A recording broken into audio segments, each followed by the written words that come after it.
This is XFM 104.9 of a Saturday afternoon, just gone 6 minutes past 1. I'm Ricky Gervais, with me Steve Merchant. Hello there, hi. Good to talk to you. Karl Pilkington is over there. Alright.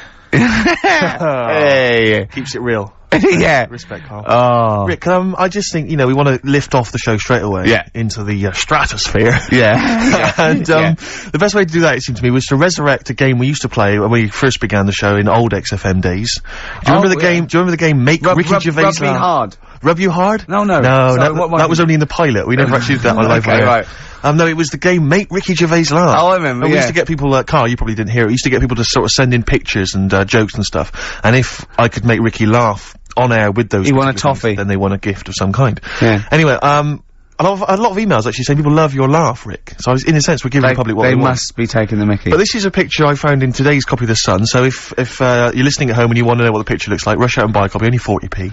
Yeah. And, are we sponsored by The Sun? We do White Van Man. Exactly. It amused me straight away, this, because bear in mind, right, it is one of the world's biggest rock stars. Okay. Just check out the face.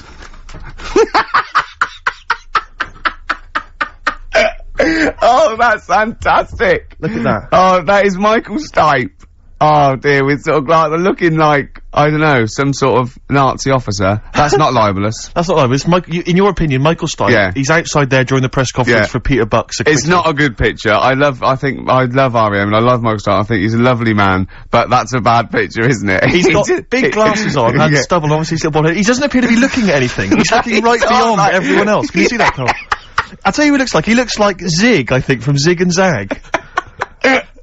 He looks like he's a Muppet made of foam. Oh, lovely. Nice to see that game come back. Yeah, the medium of radio. Yeah. Oh, what a good picture that is. I hope you enjoyed it. Coming up soon, we've got Sir David of Bowie, Nicholas Cave, and Travis. Flowers in the Window again. Play a song. Aerodynamic on XFM 104.9. It's alright. It was alright there. Uneventful, wasn't it? Really? Sort of like I left a secret to go in. Yeah, popped out for a coffee. Yeah. I don't want to diss the funny little French lads. Sure. But, you know. Try harder. Are they French? Yeah, oh god, yeah. Sorry. Do you speak much French, Rick? I speak un peu. Yeah. I can ask, where is the Tourist Information Bureau?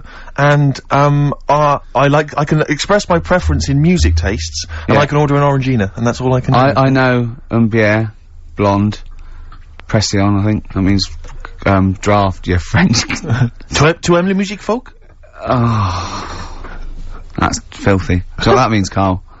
No, go on. Really dirty. Really dirty. To Emily Music Folk. Yeah, you dirty. you filthy little Frenchie. Alright. But, do you know much French, Karl? Have you got any fromage? That'd work. That'd be fine. Fish. It's cheese. It's cheese. Would you not care which one you were given? You like both? I think that's a whole different kettle of poisson. Yeah. I just think when you're in a country, you should have a little go. Well, that's a very little go. Yeah. You mean like football hooligans have a little go? What do you mean? You know, try and have a go at their language. And well, what I do is I go in there and I point and talk a bit louder than usual in perfect English, and if they don't get it, I go mental. Exactly. Securing the fact that I've tried my best and they're having a laugh. And that is the prerogative of all Englishmen. Or just point. Point and shout. Yeah, point and shout. Don't forget, you know, because you can never be foreign if you're English anywhere. No, they're speaking funny. Just remember that. Yeah? Yeah. God save us. Sorry, go on then. You were going to say something else. Yeah. That picture you were showing me. Yeah. I wish we could post one on the website of Karl. Remember we won an award ages ago. What was it called? The British Radio Authority Award. Yeah. And, we made Karl get in the picture, and he was a bit reticent, but it came nice. But his head is perfectly circular. I put a coin on it, and only the ears popped out from behind the coin. Isn't it perfectly round, isn't it? I mean, when you've been saying I've got a round head, I was a bit like, yeah, everyone has, stop having a go. Yeah. And then I saw this picture last week, I thought, God, he's right. Can't we just pop it on the XFM website? I'd rather not. I'll go on, just get someone— have you seen that man in a jar without a brain? Sorry, you have is that something? Is that a product you can buy? in like Sainsbury's? Is it a dream you had yesterday? You wondered if you could. Can I? Yes, hello. Could you make my dream into reality, please? Oh, we can't actually, sir. In plastic would be good. Sorry, what do you mean? In the future, you'll be able to download your dreams and then just like act them out again, probably in the year 2000 or something. Soothsayer. No, there's some museum somewhere. Yeah. That's got this little fella who was born without a brain, and he's in a jar, and it's just that he's got a really round head. Right. And when I saw this picture, I thought, God, it just reminded me of this little fella in a jar. Oh, and what do you mean he's born without a brain?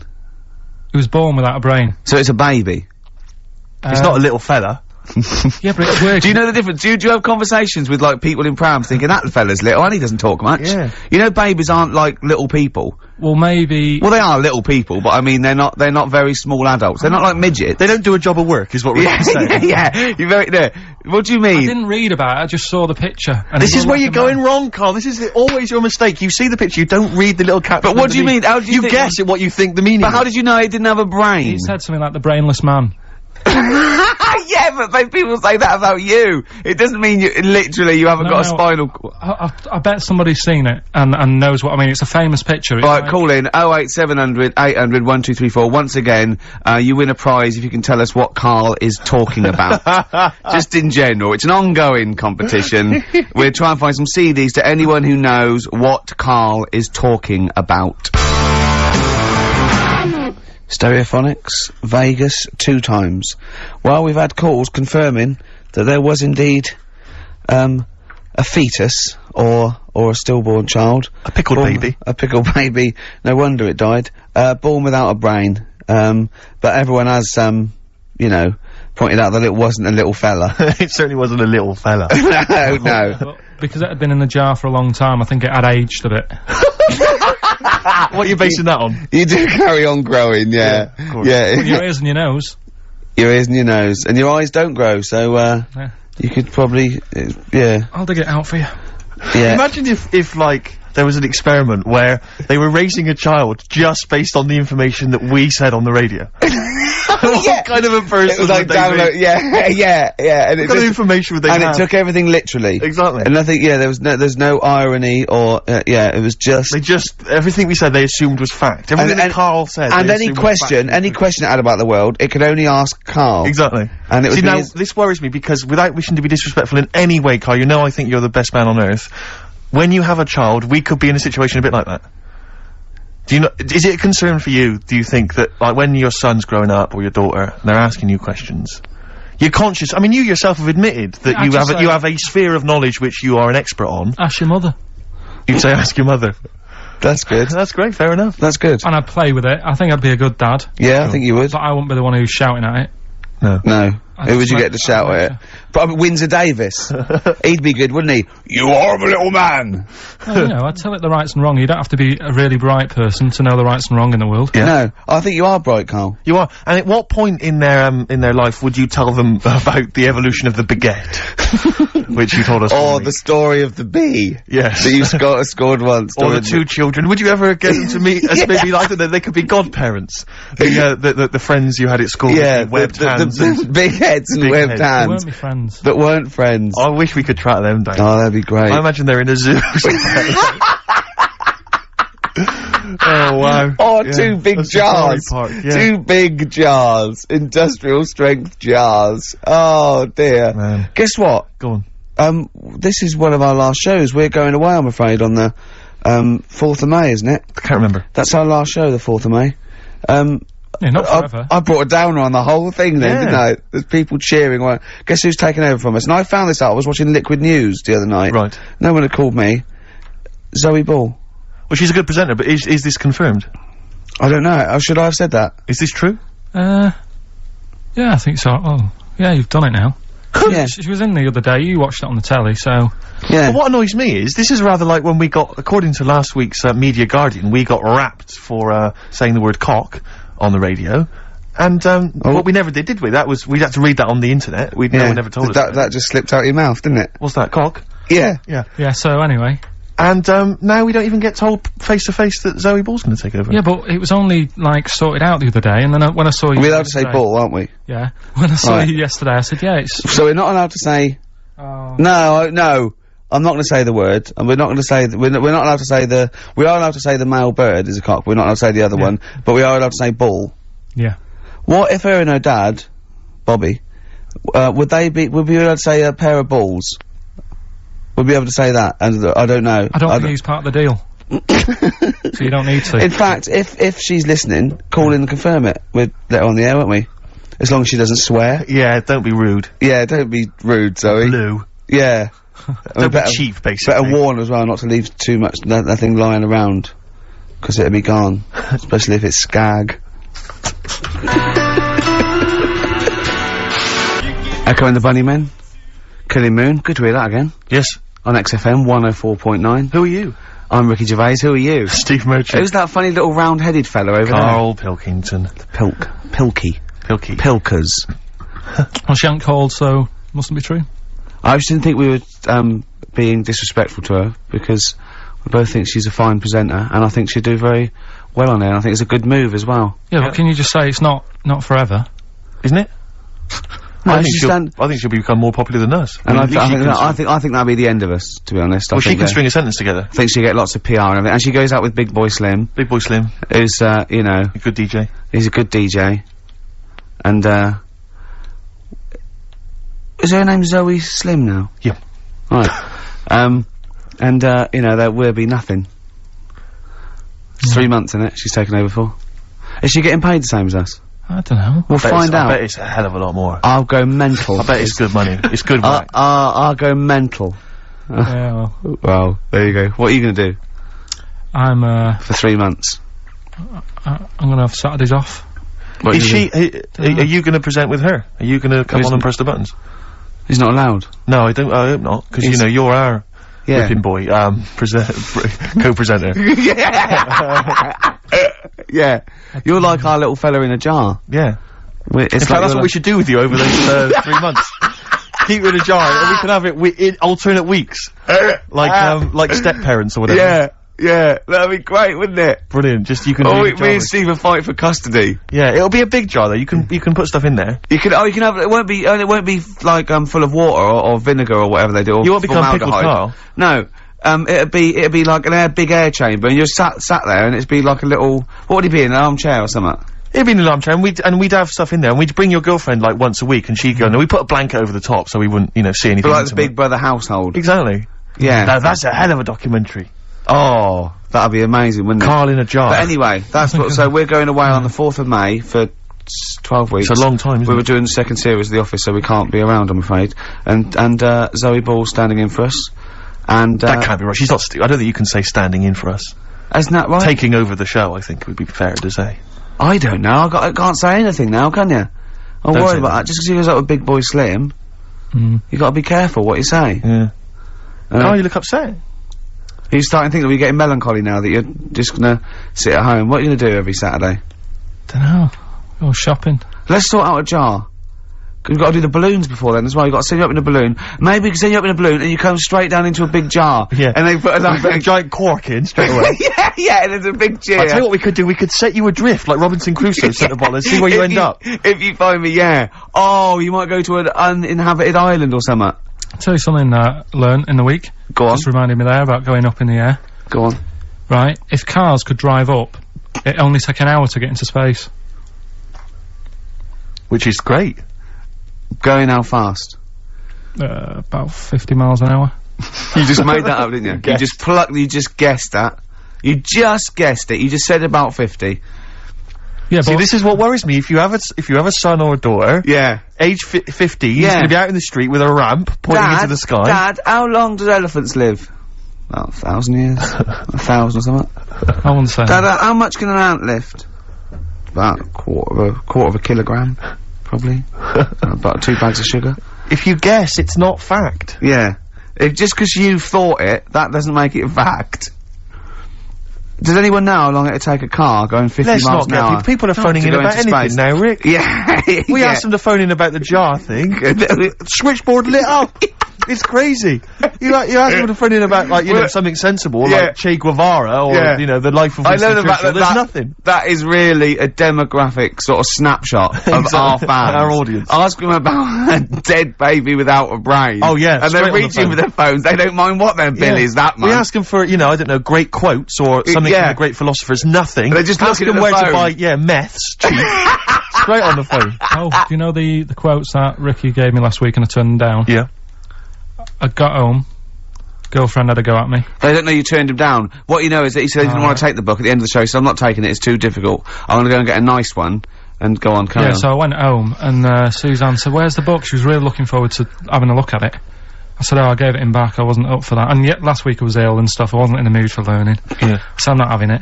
She goes, this is where you went wrong at school. Oh. She said, this is exactly where you went wrong. She said, you know, you liked infants, you liked, you know, you're colouring in and you're painting stuff. She said, but as soon as it gets to the heavy stuff, you just, you know, you're like a horse with its blinkers on. Yeah. So you just shut yourself away. So I said, no, I could have done if I wanted to.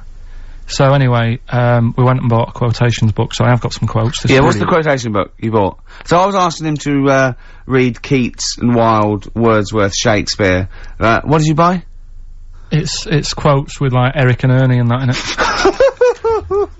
No, but it's still quotes. They're still quotes. The Sesame Street book of quotes. Brilliant. They're still valid. No, it's a starting place. Oh. It's a starting point. Okay. Well, we'll have some quotes. We'll have some of that after We've got a lot more to get through before we've got a bit of new order. Bit of new order. Excellent.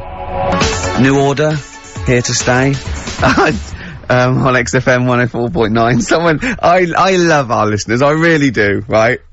Someone just called in and said it's about putting, he went, hello? Carl answers the phones. The bloke said, hello? He went, hello? He said, yeah, about putting Carl in a big jar, and Carl went, go on. And the bloke went, well then you could call him Karl Pilkington. And he went, thanks. I love the bothering, I like Karl Pilkington, that's lovely, that's so sweet. He spent 50p to tell you that, and you were worried. You just saw you going up in a balloon and landing in a jar again, didn't you? What have you gone through yet? You've had nothing but good feedback from this show now, and now you're just getting all worried, aren't you? Heat magazine say you're a genius. You got your picture in that Extracts magazine with a little round head. You have Jaffa cakes. I gave him a £5 the other week to buy biscuits. He's having the time of his life. Yeah. This is his best day. This must be your best 2 hours of the week. I enjoy it, yeah. It's alright sometimes. Yeah? What's better regular than this for you? What's a better 2 hours a week? Sleep doesn't count. Actually, you're probably right, it might be this. Yeah? Yeah. Or, that 24 thing's good. Alright. Probably worth mentioning Suzanne. Yeah, your girlfriend. Yeah, well that goes without saying, doesn't it? Oh, he's done it, he's pulled it round. He's pulled it round, he's a charmer. If she could come in and sit in the corner, then yeah, it would be the best time ever. That's pretty sweet, actually. Oh. And she's not even in London at the moment. Oh, so you want then? have to say that. Yeah. You have to say it, and you did anyway. Yeah. That's lovely. She might be listening, so. Yeah, it's Sky Digital, and there's always that. There's always that danger. Yeah. Anyway, Steve, over to you. I just was wondering, because I've had an exciting week, relatively speaking, Rick, because instead of just spending it all with you, sat in a little room, as is our way, I've been doing some acting this week, as you know. I know. And I don't normally act, but I, basically, there's some people at the BBC who are making a comedy pilot, kind of comedy TV show, and, you know, and I auditioned for it, and the role was to play a sort of freaky-looking, sort of lanky geek, you know, and I don't want to say— How did you beat off? I don't want to sound arrogant, Rick, but they gave me the job on the spot. You know, so it was like, you know, obviously I'm, you know, because I'm not a bad actor, I'm not as good as Rick, but I'm, you know, What is it? I play a really tall guy, like a sort of— That's the part though, isn't it? About, you've got a beard. I'm a character who's, 6'7" tall, and I'm trying to win the world's, tallest man. That's it, yeah. But, there's always a man that beats me every year, because he's slightly taller. But this year, I think, for some reason, because I've been training, I can beat him. That's the conceit. Sally Phillips, I don't know if you know Sally Phillips, she's a very good, comedy writer and actress, and she's written it. So it was good fun, and so I went down there, and it was good and everything. It was, you know, I had a little trailer and everything. It was like the proper deal. It was really good. And, the problem was yesterday, I had to dance. One of the sequences had me dancing. Now, as you know, I think I'm a pretty groovy dancer. I'm a bit of a mover. Yeah. And I have to tell you this, Rick. Do you have anyone's eye out with your elbow? I have come to some serious realizations about my dancing. Really? I was moving around like a Shire horse dancing. Really? It was terrible. I was just like quick, and they had this choreographer trying to show me some moves, and it was just— He was just like crying by the end of it. It was they were, yeah. It was so bad, but the worst thing about it is, Today, my whole body is ravaged with pain and agony. I'm utterly devastated by the agony of it. Trying to get down the stairs this morning, I swear to God, I looked like Thor Hurd. Trying to hobble down. It was mad. I was like I'd had several hip replacements. I was like, I had to go down at an angle, going down the stairs. It was ludicrous, and I was really worried. Suddenly I'm thinking, because I thought I was pretty fit and pretty groovy and everything. And I had been discussing with, this mate of mine, my housemate, that we should maybe start doing some exercise, because I'm putting on a little bit of weight, right? He's quite a thin, tall guy. He has a belly.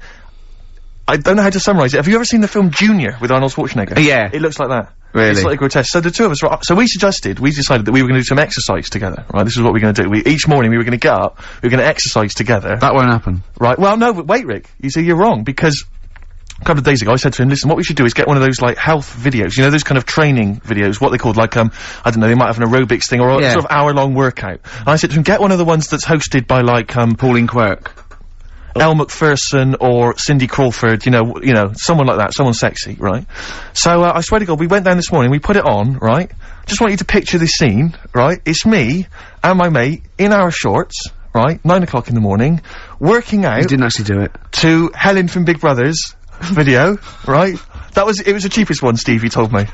Thanks very much, mate. We saw that advertised as well. Working out, right?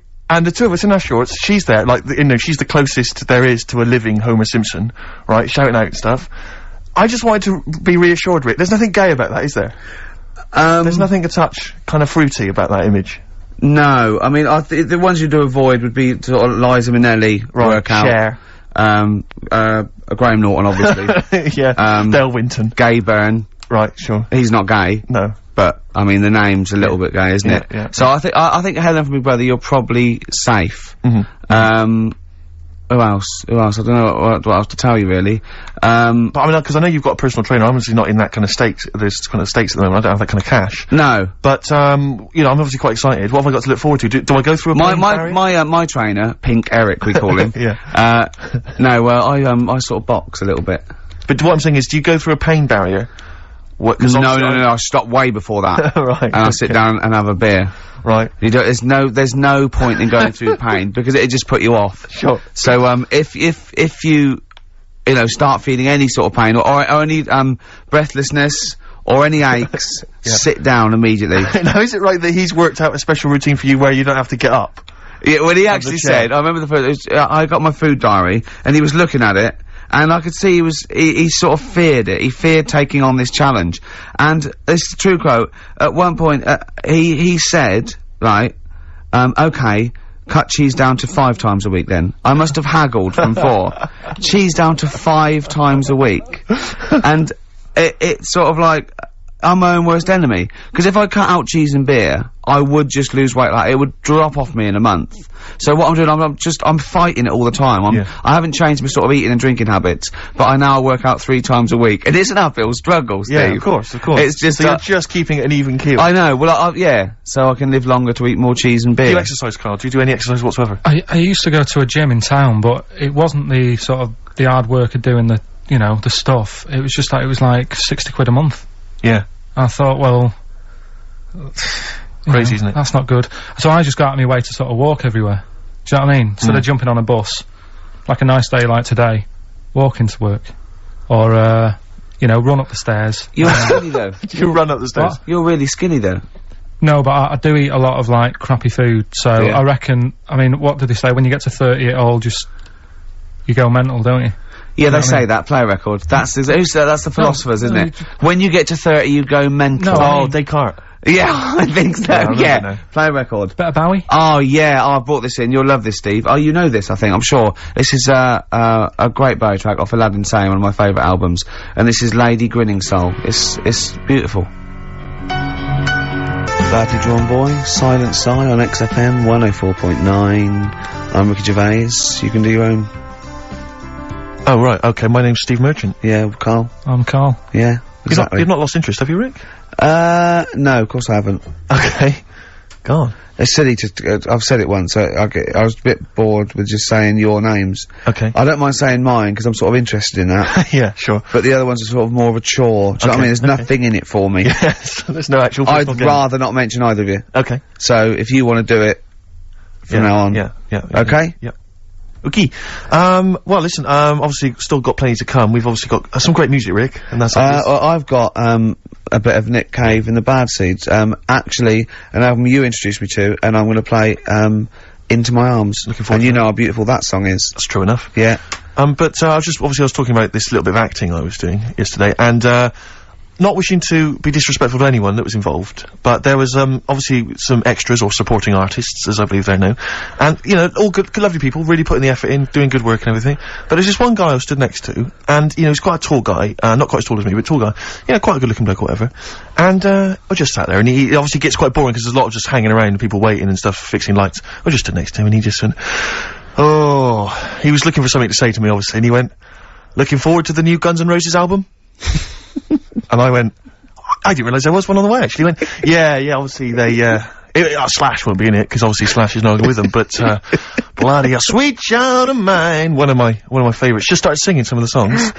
I went, okay, great. Without irony, I assume. Without irony. He was just wanting to get onto a discussion of Guns N' Roses, but I'll tell you this, he did not look like a rocker in any way. He looked like a bloke who would work in sort of an accountancy, agency, or Barclays, behind the counter, something like that. Very well scrubbed, well groomed. I was saying, there's nothing wrong with Barclays or the people who work therein. That's true enough. Okay.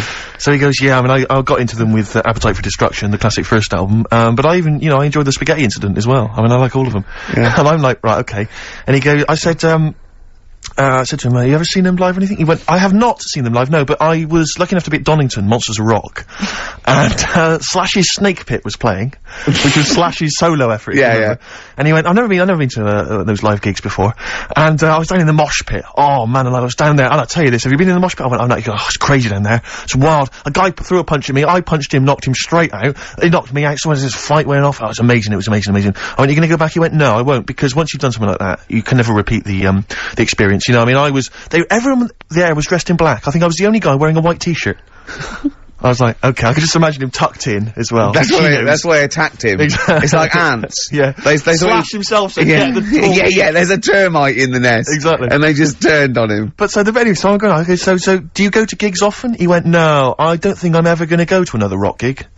And I said to him, why? And he went, I don't think any gig I go to will be able to top the experience of seeing UB40 live. And do you know what I mean? And I almost did what you did. That's why I've never seen him live, because I don't want to end my life. But I almost laughed. No I thought it was a joke.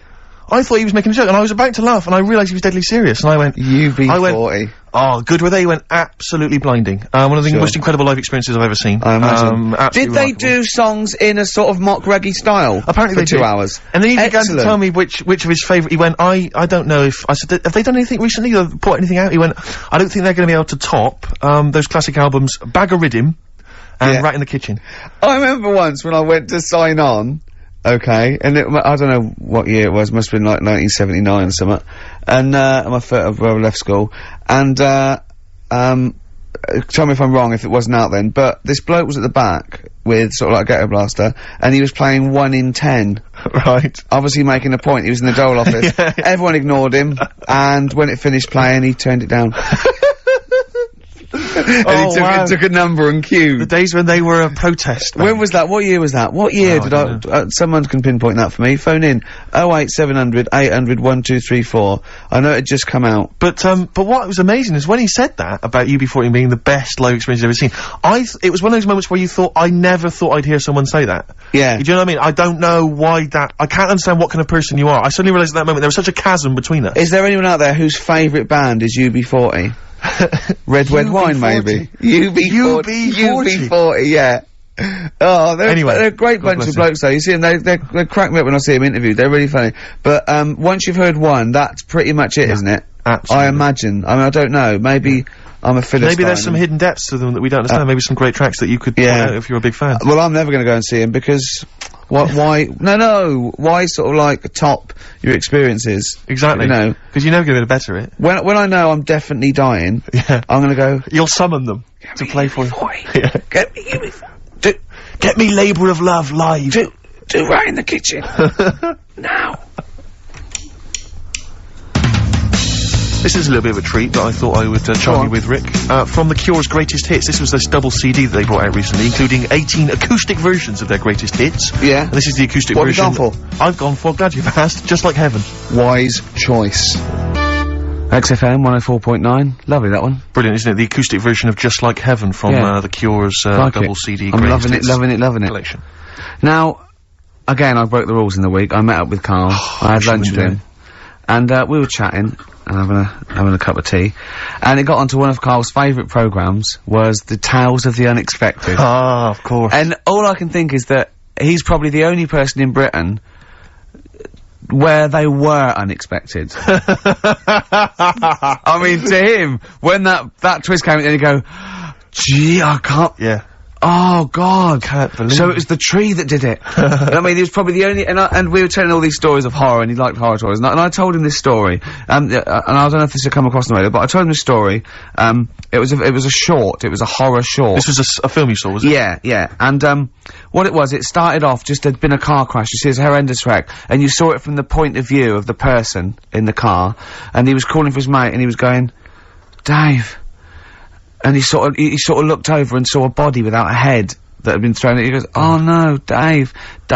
And then into the field of view came Dave, his mate, and looked at him with a look of horror, and then it sort of went black, and you realised that he was just a head, and it had been his body. Oh, wow. Right? Yeah. And I said, then it came up at the end, at the, executions in the French Revolution, people experienced consciousness for, you know, and he went, oh, no, he said, it wouldn't be for that long. And then he went, if it was a chicken, it would work. Imagine remaking that film, but it's two chickens in horrendous car crash. Their own fault for driving. It would work. No, he wasn't having that. Yeah. No, it was too long. I think he said, how long was this film? Went, oh no, 5 minutes. He went, no. It would work if it was a chicken. I like the way that Karl, in something like, when you relate an incident like that, he's appalled and offended and annoyed by the people that made it, even though he's never seen it. Oh, he's annoyed, yeah. Like, I want to see it. I think it's a good idea. Yeah. But they should have thought it through a bit more. Yeah. Do you have a favourite, Tales of the Unexpected, one that you remember particularly that shook you up? Yeah, we were talking about the one on, where, there's some woman in prison. Have you seen that one? No, I can't remember them all. Right. This woman's in prison. Yeah. And, she gets a bit friendly with the guy who takes the dead bodies out. Right. And, he said, I can get you out of here. He said, what you've got to do, right? You've got to, I don't know, at midnight. When you hear the bell toll, that means there's been a dead body. Yeah, there's been a dead body. So what you got to do is go into, like, the, place where all the dead bodies are. Get in the first coffin on the right. And then I'll come along and carry you out, and you can run away and escape. Yeah. Right? So she goes, yeah, alright then. So she hears the bell go. I'll bury you, right? And then I'll come back later and dig you up. Right. Yeah, but that's the point. It doesn't matter. It does matter. Trust me, Karl, it really matters. Okay. Listen, I don't know if I'm gonna ruin this for people at home. Yeah. Can I just skip to the end? I would imagine that she gets buried and he doesn't come back, and she has to get buried alive. Better than that. Okay. Yeah, she does it. She gets into the coffin. Yeah, shh. Go on. Right. So she gets in the coffin. And, she's lying there for ages. She's buried. She can feel a bit of movement going on, so she's obviously, you know, being carried somewhere, so she's thinking, this is it, I'm getting out. And, she's lying there for ages and thinking, why ain't someone coming and lifting the lid off this? Do you know what I mean? Letting me get out. So she's really bored. She gets a lighter out, right? Lights it to have a look at who she's lying on. It's only the fella who said he'd help escape. Oh. How bad is that? That is... How bad is that? So it is quite important that she's buried alive then, isn't it? In retrospect, you realise that the jeopardy is that she is buried alive and can't get out. Yeah. It makes it so much worse, doesn't it, than just like lying in the morgue and going, actually, I'm getting out of here. Yeah. This isn't gonna work. Look at Karl's face, having told that, he's so pleased. His face is lit up, he's beaming like a child. Have you seen any? Is that your favourite horror thing ever? That's a good one. And, let's see if anyone knows what the finger is. When that bloke was underground, wiggling his finger. We were talking about one with, some fella who's stuck in the ground or something. This is a motif I noticed in your particular favourite ones. Yeah. Right. People stuck in the ground. Go on. Right, so it's a fella, is it? Yeah, a fella stuck. Now, I seem to remember it just being his foot, to be honest, being stuck in a hole. And no, he was under the ground and he got a little thing out of the pavement and he put his finger up and wiggled it to try and attract attention. Then you see a woman come along and her stiletto heel just knocks his finger off. You see, I'm wondering whether it's the same one as I saw. Yeah, it could be two like that, couldn't there? It's a... They were running out of ideas by the last series. It's a big theme in Hollywood. Or, what was that one you told me about with the porn? That was a good one. Oh, this was fantastic, right? Right. There was this, Sorry, can I just check now? We're just remembering classic episodes of the Tales of no, the this is important. Well, I saw one, right? I saw one, on Tales of the Unexpected, right? And it was, these two gents, what they used to do, they look down the obituaries, and they'd blackmail, the wife or the son of a dead eminent person, like might be a priest or a doctor, something like that, and they'd go and they'd say, he bought some, erotic, stuff from us, before he died, and he owes, 100 guineas and all this sort of stuff. And they'd pay up because it'd be so embarrassing. They just didn't want them to say, just pay him, right? And this one bloke said, who are these people? I'll meet with them. And he goes round there, and he goes round, and, they go, your father, he goes, my father could not have bought any erotic material from you. They did it, he goes, he couldn't have, he's blind. Right, and that was the twist. And Karl went, so it was magazines, not videos then. Yeah. Now think about it, Steve. Is that so stupid? Well, presumably it was set in olden times because people, professional pornographers don't tend to call it, you know, erotic material. Yeah. They tend to call it, you know, juicy jugs or whatever. But more than that, I don't understand how a video is going to be any use to a blind person either. I know that you can hear the sound, Karl. Look at him nodding like you caught me out. Yeah, what sound will you hear? Do do do do do do do do do. Your meter needs looking at? Yes. Cut. What's then? What's that? Then it's just noises, isn't occasional groans. Yeah. Right. You could listen through the wall at your neighbours. He does. I mean, that's why I save a lot of money. But I thought you were going to point out, Karl, that they could have had a Braille porno. Now, have you thought of that? Look, feel the lumps on that. Exactly. Think about it, Karl. Think about it. You're excited now. Yeah. Your girlfriend's away, Karl. Yeah, the cheese grate is only under the cupboard. No, she's a good-looking lady. Next, we've got White Van Karl. Oh, excellent. Star Sailor, poor, misguided fool. Well, it's time. Well, go on. That time, isn't it? Yeah. Play the jingle. Yeah. White Van Man, Karl. Brilliant. Recorded at great expense, that jingle. Yeah, this is where we just hijack an idea from The Sun, which is White Van Man, where The Sun asks, in this instance, a cabbie by the look of it. Oh no, a fruit and veg shop owner. Ours is slightly different because The Sun sort of like pick on a perfectly normal member of the public. Exactly. So that's where we've got the upper hand. Yeah. And they ask him about the you know, the hot potatoes. This week, Karl, my first question to you, well, your thoughts please on the criticism of the BBC over their coverage of the Queen Mum's death. What do you make of this? You're aware of all the criticism that Peter Sissons asked some probing questions? No, I thought it wore a burgundy tie. I thought that's it. Yeah, he just had it didn't show respect. He just had a burgundy tie on.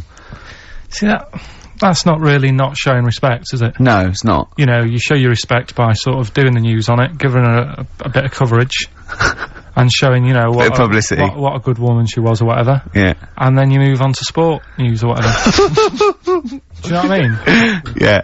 I totally agree. I don't like the way everything's morbid. I was thinking about it. It's like, you know, the way in birthday cards and that, people always put funny things in them. I think you should save things like that for funerals, for like funeral cards and that, and try and cheer people up at times when they're low. Do you know what I mean? Because on your birthday you're quite happy anyway, so you don't need someone putting a funny comment in a card. I think, you know, when you send a card. What would you suggest? Well, you know, whoopee cushion, but on the vicar's chair. How would you liven up the funeral? Just little things in the card. I mean, you're just writing stuff like, well, you know, at least you're still alive, or whatever. So as you're giving the eulogy. So, that'd be good. So suppose someone's husband's killed in a car crash, you go around with some flowers and a little card, and it says, at least you're still alive. Well, maybe something funnier than that. Well, maybe, like, if you got up to give the eulogy during a funeral, just wear a pair of comedy tits. Yeah. Or those glasses that are eyes on sort of springs. But why has everyone got to be so sad about someone dying? No, what annoys me is that when you see the people on television, they sort of members of the public, and they're crying about the Queen Mother, who was sad when anyone dies, sad when anyone dies. She was 102. And, you know, I mean, it's sort of like, I think they should cry. Well, there's a picture in the paper today. I don't understand it. There's a picture in the paper today of, various people who were lining the funeral kind of route yesterday, and there's a picture of a very young child, maybe sort of 5 or 6, on the arms of her dad, and her head bowed, and it says a young girl there weeps for the Queen Mother. And I was looking at it, and you can tell she's just tired. Well, she's just tired and bored. It's so transparent that it's not crying. It's most just, what are we doing when their nan dies. Exactly. You know, it's sort of like... but what is a 5-year-old girl gonna be... Why is she gonna be crying? The Queen Mum said, I can't believe it. Yeah. Teletubbies? No. The Queen Mum. Oh, not the tweenies. No, it's on in a minute. Yeah. It's just like... Oh, dear. I mean, I know, I'm sure, you know, I don't know much about her, I don't know if she was a great woman, and obviously, you know, it's always sad when someone dies, but it's like, it's interesting that there was a lot of tourists in that long line of people that are now queuing from hours upon hours to see her dying in state, because it's clearly just people who want to be a part of history. Must be gutting if you're over from Sweden, and you find out that, you know, the Queen Mum's died. Oh, you must be devastated. You probably don't want to carry on with your visit. Exactly. Really. Okay, listen, Carl, I think we've covered that. what do you make of the, what do you make of the first genetically modified baby? Oh. Are you worried about this? Do you know what did they do? What? Let me see what it says here. It Well, says, isn't it just choosing the, you know, eye colour? Well, this is the concern, isn't it? That in the future you'll be able to decide whether it's a boy or a girl, how intelligent it is, what it looks like, is it handsome, is it ugly? Obviously, no one will choose an ugly baby, and so on and so on and so on. And so it means that, you know, where will it lead? Where will it end, Carl? Are you concerned? I've thought about this a lot. What will us three look like in the future if they're being, you know, genetically modified beautiful people? What will we be like? How will we be considered in society? True, yeah. But we've talked about this before, haven't we? About the cloning thing. Yeah. That's a bit weird. Yeah. But I don't think it matters, because at the end of the day, right, you might look like some other kid, but it's the way you're brought up that will change your features and the way you are, you know, your personality. If you lie, you get a long nose, don't you? Well, no, but listen, right, because I remember when we, you know, I was growing up on this estate. This is gonna be good. Go on. No, it's not. It's just an example of how this doesn't work. Go on. So we don't need to worry, sort of thing. Sure. Right? Okay. So I'm growing up on this estate, and there was this woman about 4 houses down, right? Who's a bit rough. All right. Didn't fancy her. Oh God, no. Right, but she had a baby. Well, tell me about her first. I'm interested in this woman. Why was she? It was a very... So like a man in a dress. I mean, I didn't grow up in a posh house or anything, and I'm not saying that if you live in a bit of a rough house, you're a bad person. What did she look like? But anyone can tattoos? clean up. Looked like Tony Green with a fag on. They didn't clean up much, right? Oh. Which, even if you've not got a lot of money, you can still try and make a place look nice. Yeah. Right? But she didn't, and a kid used to take a horse into the house. Sorry. Whoa, Neddy. What do you mean a kid used to take a horse into the house? Where did he get a horse? Must have nicked it from somewhere. Must have done. You've seen a horse in it? No. What, is that from outside the saloon round the corner? Yeah, was it just tied up with a bit of... Right? And, oh, that's great. Did Big Jake come looking for it? I'd been out. Oh. Sorry, let me get this. This was before the lynching stopped or after. Where did he get a horse from? What do you mean he must have nicked it? His mum said, where'd you get that from? I bought it. Alright then. But keep it out the kitchen. I don't want you going Catlin rustling. Where did he get a horse from, Carl? And how long did he have it for? Was he leading it or riding it? Mum, open the door, I can't stop! I can't stop it! Open the patio door as well, Looks like we got us a runaway! What do you mean? I don't know, but the thing is, they couldn't afford to buy one because they're not cheap. So I'm just guessing. Maybe that's wrong of me. But I think... He had a horse? Yeah, right. So that's why the family didn't have any money, they'd spend it on the horse. No, I don't think, that's what I'm saying, I don't think they would have bought it. So anyway... Yeah, it's wise to whisper, Carl, in case they're listening. Yeah, and they could be in the room next door. It's not buying it, it's keeping it as well. Oh, so I was like in the car with my dad coming into the avenue, and you used to have to drive down it to turn round and and you know, sort of go back to our house. You had the traditional method of transport. And the horse was in the lounge reading a paper, just like walking around. Oh God! What? And when I was doing, I tried to earn myself some money once by flogging little flowers in plastic cups. What? This is genius. It just keeps coming. What do you mean you're trying to flog little flowers? What do you mean? Wait. Let's play a record. Let's play a record and come back to this, because this story's going to just unravel and unravel. It's going to go on for hours. Let's play a track, Carl. It gets deeper and deeper. It's like an onion, isn't it? We've created a whole world here where there's a man living with a horse. Just walking around the lounge. I mean, I come from the West Country, I've never heard anything like that. I just think of a big sort of like orange carpet, and it's got a rediffusion telly, and this horse going, I'm fed up in here. Exactly. This is really... I am not taking the rubbish out again. Yeah. Right, play a record. Let's have Velvet Underground. We got that lined up. Oh, yeah, the classic from the first album. I'm Waiting for the Man. Let's come back to the horse in a second. Little flowers in pots. What do you mean? Classic first album, Velvet Underground and Nico, which apparently peaked at a disappointing 171 in the US charts. Think of that. And that's obviously Lou Reed, the Velvet Underground, and Waiting for the Man. Yeah, great track. So, we were talking, we were doing White Van Man, and, we got onto, genetically modified babies, but and then somehow Carl started telling a story about someone with a horse, and then he got onto, he was trying to make money selling flowers. Just do the flowers briefly. Well, hang on, I just want to recap slightly. So there was a family, and who had the horse in the family? It was... Because you lived on an estate in Manchester. So the mother was a right pig, apparently. Well, I don't know whether that's you relevant. don't need to go that far. But what I'm trying to do is, like, make a picture for you so you understand. What a a picture like? it is. Who did she look like? Bit of a, and no disrespect to her, bit like Pauline Quirk. Quirky, yeah. Right? Okay, I knew you were going to say that. Yeah. I knew it was going to be Pauline. Did she have any tats? Did she have any tattoos? I've never got that close to her. Okay, alright. So who had the horse? Was this her son or her husband? No, her daughter. Her daughter had stolen a horse. Yeah, from, I don't know where, there was I think there was some stables down the road or something. And they kept the horse in the house with them? They kept it in the house. Did they they didn't get have caught? it for long. No. So, and you said you were in the house one day and you saw the horse in No, there? what happened was, I was, they did this thing at school about raising money for charity, right? For some local charity. And they said you can do anything to raise money, and they came out with all these ideas, and I thought, that's good. What was the charity? Well, I don't know, I thought, forget the charity. Yeah, that's I'm just a good charity money-making idea. So- You're a charity. So, so I asked me mum for some, cause she used to have a lot of flowers around the house. Sure. I said, can I just take some snippings off them? And, I'll go and buy some plastic cups. And, got some soil out of the garden, planted the bits of plants in them. Yeah. Got a tray. Yeah. Had about 25 plants on it, selling them for 25 pence each. Excellent. Did you sell any? Yeah, so loads. Did you just cut, you didn't just cut them and stick them in the Yeah, soil? they wouldn't have survived. Oh. But I think people sort of thought, well, good on him for trying. But anyway, so I went round to theirs, because I thought their house could do with a bit of colour and stuff. Yeah. So it's a bit rough. So, as I went The horse went, thank God for that breakfast. They've been feeding me kitty cat. So I got up to the door, and they opened the door, and it was one of them houses where no carpet. Yeah. A horse in the living room. You know. We've all been there. And the horse was walking around the living room. Oh. I looked quite happy and everything, because I always say that about animals. Black Beauty right? was on. Yeah. Well, think about it, right? If you were a horse, where would you rather be? In a little wooden hut with a load of hay? Or in like a house with a central heating, 3-piece suite and Sure. a telly and that?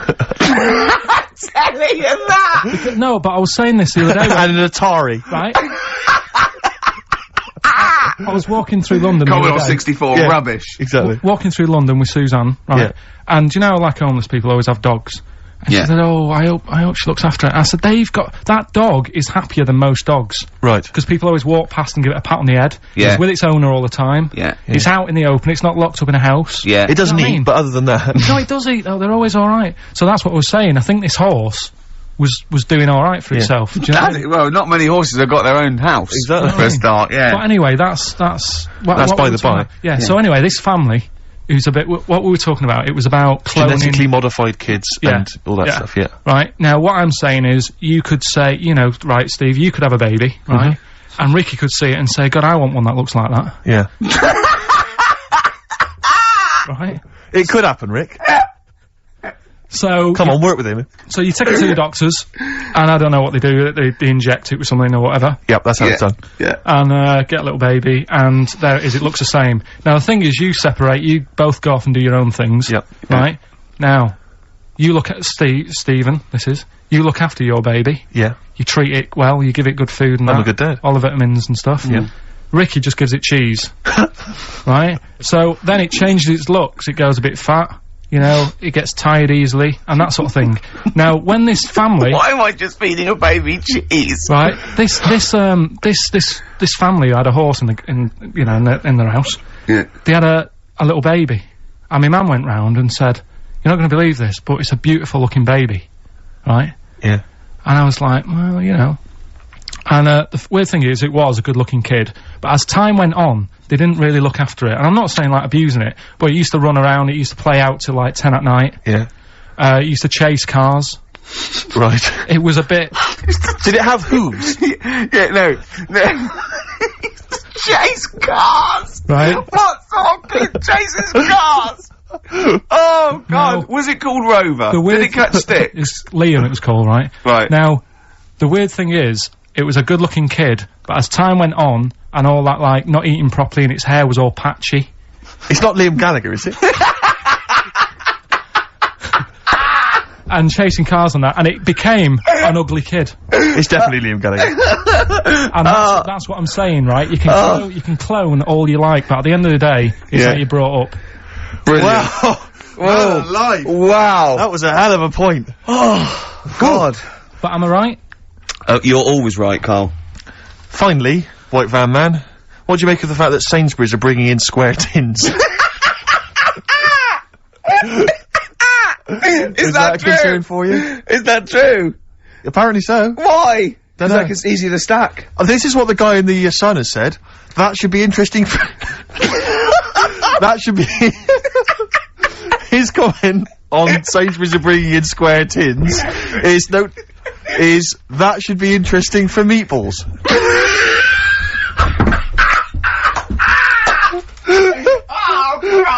Ricky's just collapsed on the floor. Let's just play a song, Carl. I don't think even you can top that. Black Rebel Motorcycle Club. Whatever happened to my rock and roll? Well, near the end of the show, just time for the re-education of Carl revisited. Still got Nick Cave to come, haven't we? Absolutely. Now, Carl, you read a quote book. What did you learn from it? Tell us some pearls of wisdom. Just keep it down to one or two, your favourite things and why you like them. Right, well, you said just pick a couple. Yeah. Right? So I wrote a couple down last night. And what I did, so they weren't boring, right? I've sort of... Don't think you can ever be boring, No, but go on. but what I've done, I've took, like, different ones. So I've took a good one, that I think, that's a good quote, that was worth putting in a book. I put one that isn't really a quote, so I don't understand it. Oh, yeah. One that isn't clever. and a funny one. So a bit of variation all out of one book. Oh, how long did this take you? What did you do? Did you sort of, like, sit... About half an hour last night. And did you sit sort of, like, quietly at a desk or something? No, just in the lounge with the telly turned down. Oh, right. Just to give a bit of light to the room. Just had it on but turned down. Have you figured out lights yet? So, so the first one, never heard of him. This guy called Dean Axon. Right. And this is a good one. He said, the memo is written not to inform the reader, but to protect the writer. That's good, yeah. Stuff, that's very good. That's it, that's... So it relates a lot to, you know, office life and so on. Yeah, modern world and that. Right, so then, thought, so I wrote that down because I liked it, and that's what he said to do. Second one, isn't really a quote, it's more of a poem. Okay. So how does that work? Well, that's okay. Just read it. Right, well, it's about suicide. Okay. Right. Razors pain you, rivers are damp, acids stain you, drugs cause cramp. Guns aren't lawful, nooses give, gas smells awful, so you might as well live. Lovely. That's from Dorothy Parker. I'll tell you what. It is, yeah. I hate it. I hate that. Why? It's nothing to me, that.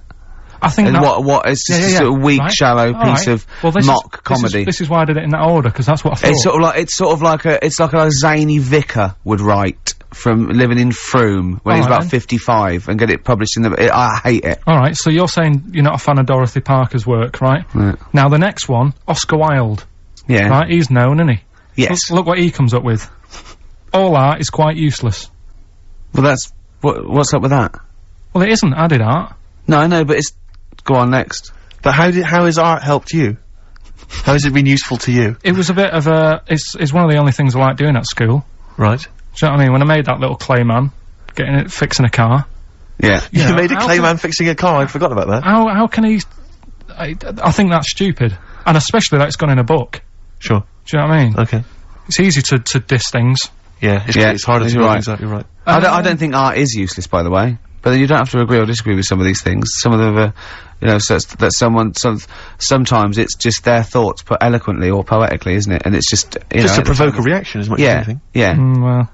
And the good one, Ozzy Osbourne. I mean, sorry, but let's go back there. The irony is that is art. That he was an artist, wasn't he? So. But okay, so you don't like Oscar Wilde, but you prefer Ozzy Osbourne. Yeah, go on. Ozzy Osbourne, cracking one this. Funny and educational. I bit a head off a bat the other night, It was like eating a crunchy wrapped in a chamois leather. Genius. You're right, Carl. Yeah. So there's. What do you like about that? The way he's described what it is like. I think, yeah, if someone, I mean, you can imagine what it's like, because I like crunchies. Yeah. And, it's like and a chamois leather's really chewy, so you can imagine that's like the skin. So you like his his descriptive writing? The crunchy bit is like the bones and that. Yeah. Perfect. But you know, Carl, it's interesting because you've analysed Aussie there, and in a way, that is the first step on maybe doing a new English GCSE. Yeah, you know, being able to said, study you said language why you and liked understand it. and You said because it describes what you've never eaten about yourself. Yeah, but my teacher, Mrs. Kane, if I would have come into school with, you know, a quote by Ozzy Osbourne, she wouldn't have been happy. Really? Do you know what I mean? And that's the difference between She'd go, right, Carl, get your horse and go home. Well, listen though, we were talking about other quotes. Yeah. Neil Armstrong. Yeah. Do you know his one? Yeah. what one giant leap for mankind. Do you know it wasn't meant to be that? You know, it says, it's one small step for man, one giant leap for mankind, right? Yep. It was meant to be, this is one small step for a man, Right. i.e. Yes. me, the individual, on a microcosmic level, one giant leap for mankind. And he mucked it up, because if you say, this is one small step for man, one giant leap for mankind, man there means mankind. I know, it's embarrassing. So you shouldn't give people, he's not a trained actor. That's true. He's more of an astronaut, to be Has he honest. won any awards, Rick? No, there are no awards. Is he BAFTA nominated? Don't think so. But listen, right, he said another quote as he got back into the rocket. Have you heard about it? Go on. Well, we're running out of time, and I'm just wondering whether it's worth saving as a bit of a teaser for next week.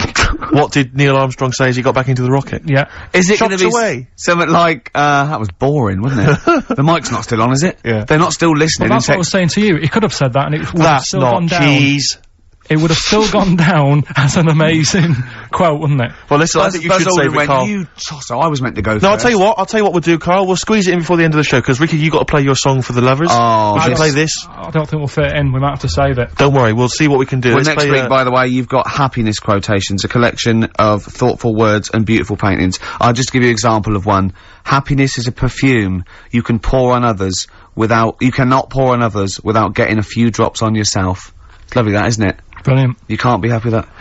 Okay. This is song Nick quick. Cave and the Bad Seed, from the Boatman's Call. It's a beautiful song. Any song that starts off, I don't believe in an interventionist God is alright by me. And this is Into My Arms. Nick Cave and the Bad Seeds, Into My Arms. Well, that's it. We've run out of time. We have indeed. So no time for, Carl's quote. That'll have to come next week. Yeah, we'll about save that for next Neil time. Armstrong. Well, I hope you, enjoyed it. Goodbye. Alright, Rick, come on, I'm sounding a bit chirpier. It's not that depressing. Well, yeah. Sports next. You're now excited.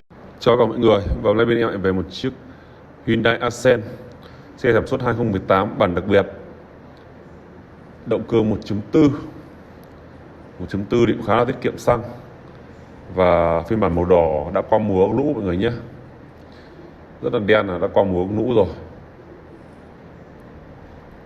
Xe thì còn khá là đẹp.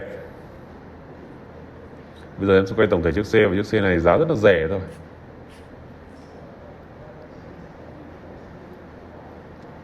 Đầu tiên em sẽ quay tổng thể chiếc xe đã nhé.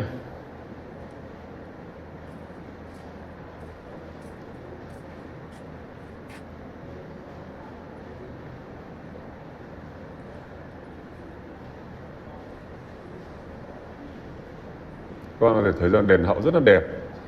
Các bạn nhìn thấy đèn hậu đẹp không?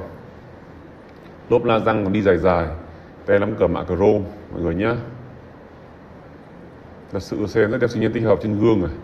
Các bạn nhìn thấy đèn này, giải đèn bi và một đèn nét xung quanh này, mặt ca năng mạ chrome. Nhưng Accent thì mình thấy Accent với vài ớt thì mình thấy Accent này giá rẻ hơn, rất ok hơn đấy.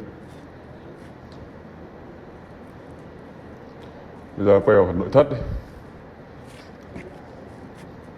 Đây, nội thất bên trong này, keo chỉ, mọi thứ rất là ok. Con này qua mùa ống lũ rồi đây. Da ghế rất là đẹp nhé, xe đi rất ít thôi, nhưng mà nó qua mùa ống lũ.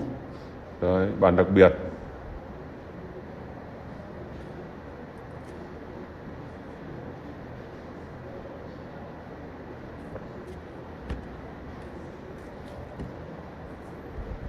Đây các bạn có thể thấy là hàng ghế trước này, da ghế còn rất là đẹp.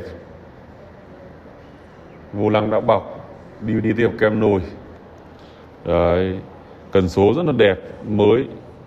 Xe Ascend thì nó cũng rất là nhiều option.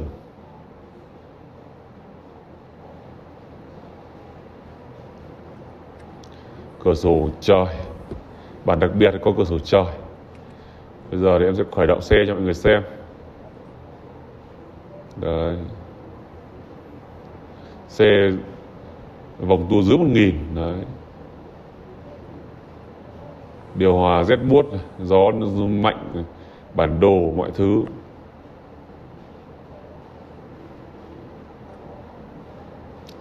Đấy, cần số này. Bây giờ thì em sẽ mở phần máy móc. Rất nhiều bạn bảo tại sao là em không vào xe, bởi vì là em quay xe đôi khi em quay vội á. Em không muốn mở cửa xe ra để em vào em quay xe như này đâu. Thường qua là bây giờ mọi người cứ bảo là tại sao không mở cửa xe, không vào trong xe, thì hôm nay em quay trong xe, nhưng mà có nghĩa là mình quay bị giới thiệu là nó đã múa qua múa lũ rồi, và quay nhìn ngoại thất như thế rồi, nội thất thì em nhìn xem qua thế là ok rồi.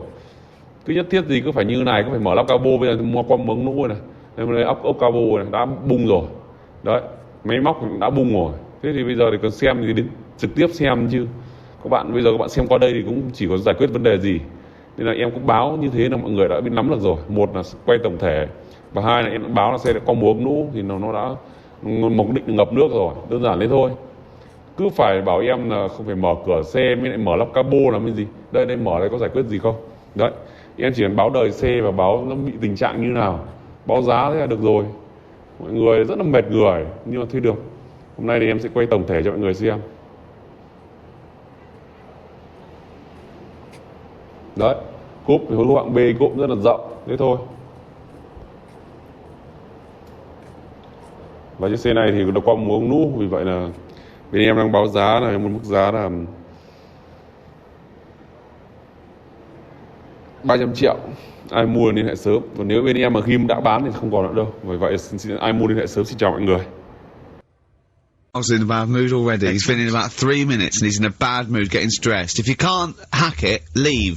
What's the matter with you? No, I'm just saying. I was meant to enjoy last Saturday off and I didn't. Why not? Why is that our fault? Because you weren't here? Just because, I don't know, but... Are you not in the Christmas spirit? Why didn't you enjoy last Saturday? What did you do? I went all the way back up north again, right? Because it was Suzanne's dad's birthday, right? I was busy last week, didn't have time to get him a present or anything. Didn't have time to get him a present. So I got to Euston Station, bought a card for him, which was a Christmas card, so he wasn't happy because he was saying it's my birthday, and I said, well, I won't be seeing you again. So I've got a joint card, and then we went out. Did you get him a present? Well, no, because we went out on Saturday night for something to eat at this pub that he likes. It does nice steak and onion rings, right? Lovely. So he should have been happy anyway. Yeah. But what, you paid for it? No. But you should have been happy anyway. Suzanne paid for that because it is her dad, right, not mine. So I said, all right, what can I do? I said to her. So she said, just buy a few drinks or something. Anyway, I didn't get around to getting drinks. I can't believe it. Didn't get round to getting the drinks. So I said, right, I'll pay for the cab. Right. Oh, what a lovely Christmas gift that is. Yeah, £2.50. I paid, no, it was like 3 quid there, 3 quid back. So 6 quid you spent on him? Well, no, I spent more. See, that's what he said. He said, get the Bolton and back, can't you, for that? He said, oh, you've spent on me 6 quid for my birthday. I said, no, I haven't, because I gave the taxi driver a tip. I'm a little bit worried about his attitude as well. Because even if, I mean, that is a stingy present, but you don't say... Well, I mean, let's be honest, that's the worst Christmas gift ever, because, I mean, you're pretty bad, like we discussed in the past, but at least you spend a bit of money. Yeah. It's just thoughtless. Yeah. This is nothing. I know. You haven't given him any time. I mean, I would... And I knew my demographic. They loved it, my family. They couldn't believe their luck. You know. Well, a tenner. You spent a tenner on him? Well, the cab fare was 6 quid. But the thing is, I don't think he's saying that. I think it's the fact that this is like, you know, frittering away in everyday life. Kind of thoughtless, he would have loved to, I'm sure he would have been appreciative of a lovely £10 gift that you cared about and bought. A book, he probably likes Fly Fishing, doesn't he, by J.R. Hartley. If you'd have bought that, he'd have gone, that's what I was looking for. Well. Or what I was looking for, Carl. Bloody hell, Carl, you little bald twat. That's just what I wanted. So... All right, so just calm down. So what have you got planned for Christmas? Is this what I mean? Are you doing the same approach with Carl, Suzanne? Excellent! You've paid me milk bill for this week. That were nice. I'm spent this year. So have you planned anything for Suzanne, or are you just? Yeah, I'm taking her out Christmas Day for something to eat. Well, does she know that? Was that? She's working today, so you know. So right, okay. So what Christmas gift have you got? That's it. I'm taking her out. What, you haven't got a present? No, because we spent a lot. Don't this forget, year. that's half yours, though. You're gonna be eating, you're not gonna just be sitting there watching her eat, going, oh, I'm hungry, but I spent all. You're gonna be eating as well. That's half yours. So she's got Look at nothing his to face! unwrap. He's like a cat who's But been wait a hit. minute, she's got nothing to unwrap.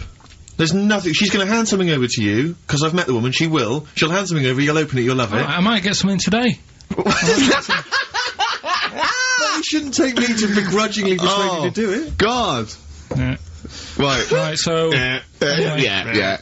Well, I'm gonna try and stick in some Christmas songs. We're not playing all Christmas songs, but I brought in a couple. So this is Christmas, John Lennon, Yeah, The one or two of them River, are good. Joni Mitchell, Yeah. Fairy Tale in New York, one of the best Christmas songs ever. Oh, what about a bit of Pretenders? That's a good one. 2,000 Miles. Let's hear it. Pretenders, 2,000 Miles on XFM 104.9. This sort of Christmas edition. We're not here next week, are we? No. Carl is, aren't you? Well, you are in a way. I was doing the best of, innit? Yeah. Is it a best of? Yeah. Brilliant. Have you been putting it together? Not yet. Okay. You want to get a I'll move do on? it. I'll do it today. Tell me Right. what bits you want in it, and I'll sort it out. It's not for me All to the say, best is it? stuff. Yeah, it is the best stuff. Well, maybe people could email in with their highlights of the year for them. I'm trying to think what they were. I mean, mostly talking to Carl. It'd be mostly Carl, wouldn't it? Mostly Carl. Gibberish from Carl. Oh, I think it'd be an awful lot of educating Ricky from Carl. Well, ricky.gervais@xfm.co.uk if you've got any thoughts on stuff you'd like to hear. Again, Is there anything you'd like to hear of Carl saying something stupid, me and Steve laughing or slapping him? Yeah. That's basically the Yeah. competition, isn't it? Well, there's a couple of instances where I tried to kiss him, I think, and you encouraged me. Yeah. Those are some highlights for me. I wish I'd have videoed that. Yeah, so do I. You mentioned educating Ricky. We've only got. Do you know we normally have like 3 instalments? Yeah. We've only got 2 today. Why? What Why? happened? Just Well, you clearly weren't busy Christmas shopping, so what's the Yeah. Yeah. Well, like I say every week, it's a bit of a struggle finding stuff that I can teach you. But at the same time, what we have got, we've started the feature. I teased MTV with it, right? So I thought I'd best start doing it before they get someone like Zane Lowe presenting it or something. Yeah. So, do we need them? Do we need them? Yeah. You should explain do we need them for those that don't like the show. Well, it's sort of education about animals and stuff, and if we need them. So, like, David Attenborough once said, you can get rid of people off the earth and it would carry on, there's no problems, but, you know, get rid of a monkey and you could have problems on your hands. So, Is that a direct quote from Attenborough's current It was autobiography? something like that. I think so, yeah. So Yeah. what I've done today, right? He always starts having it with, right, so then. Yeah, exactly. Yeah. So, Yeah. And he always ends things, you got yourself all sorts of problems. yeah. So that's that. That's done. That's coming up. Enjoy that. Enjoy that. I've spoke to a woman about jellyfish. Oh yeah, because I know you're not a fan. Not a fan of them, so we'll be speaking to an Women or expert. jellyfish? This is a woman. Either. Talking about jellyfish. Yeah. So we'll be sorting that out before 3 o'clock. We'll be finding out if we need them. Putting that one to bed. He's great, and he's great. And then we've got a Christmas edition of Rockbusters, which Oh. I found out yesterday. Go on. Channel 4 have ripped it off. Go on. It's on their teletext thing. That's What do you mean? outrageous. Yeah, on their teletext page, someone said. What are they doing then? Like Rockbusters, they're copying the format. You sure they're not copying Blockbusters? No, it's someone said it's a cryptic clue of a band and that, and initials, and you work it out. That is despicable. I mean, we should investigate this. So they've fundamentally ripped off the idea of being allowed to do a cryptic clue to guess a band. Yeah, but they sort of clever cryptic clues. Oh, so they didn't steal certainly off have ripped you off then, have they? I'm just saying. Hey, I should just point out, because it's Christmas time, we've had an email from Dickie Anderson. Oh, Whee! Dickers. Yeah, RA is, well, he's, I suppose he's a long-time listener. Yeah. And he emails us most weeks. Ricky, if, as I suspect, I'm your only listener, I wouldn't bother with your show today, as I've got to attend some family Christmas nonsense at Auntie Marion's house. That's from Dickie Anderson, and he's good because considering he hates the show and everything we stand for, he does take the time to email every week. That counts. That counts to advertisers. Yeah. I think we've got a lot like him. As we've also had a lovely Christmas card here from Alexandra, right? Who's wishes she loves the show. She loves you, Carl, and she's enclosed some biscuits for you to save you a bit of money because she knows you goes out and get your own biscuits. And we've got a lovely little packet of Fox's Well, why don't you wrap Creations. them up and you can give them to your girlfriend?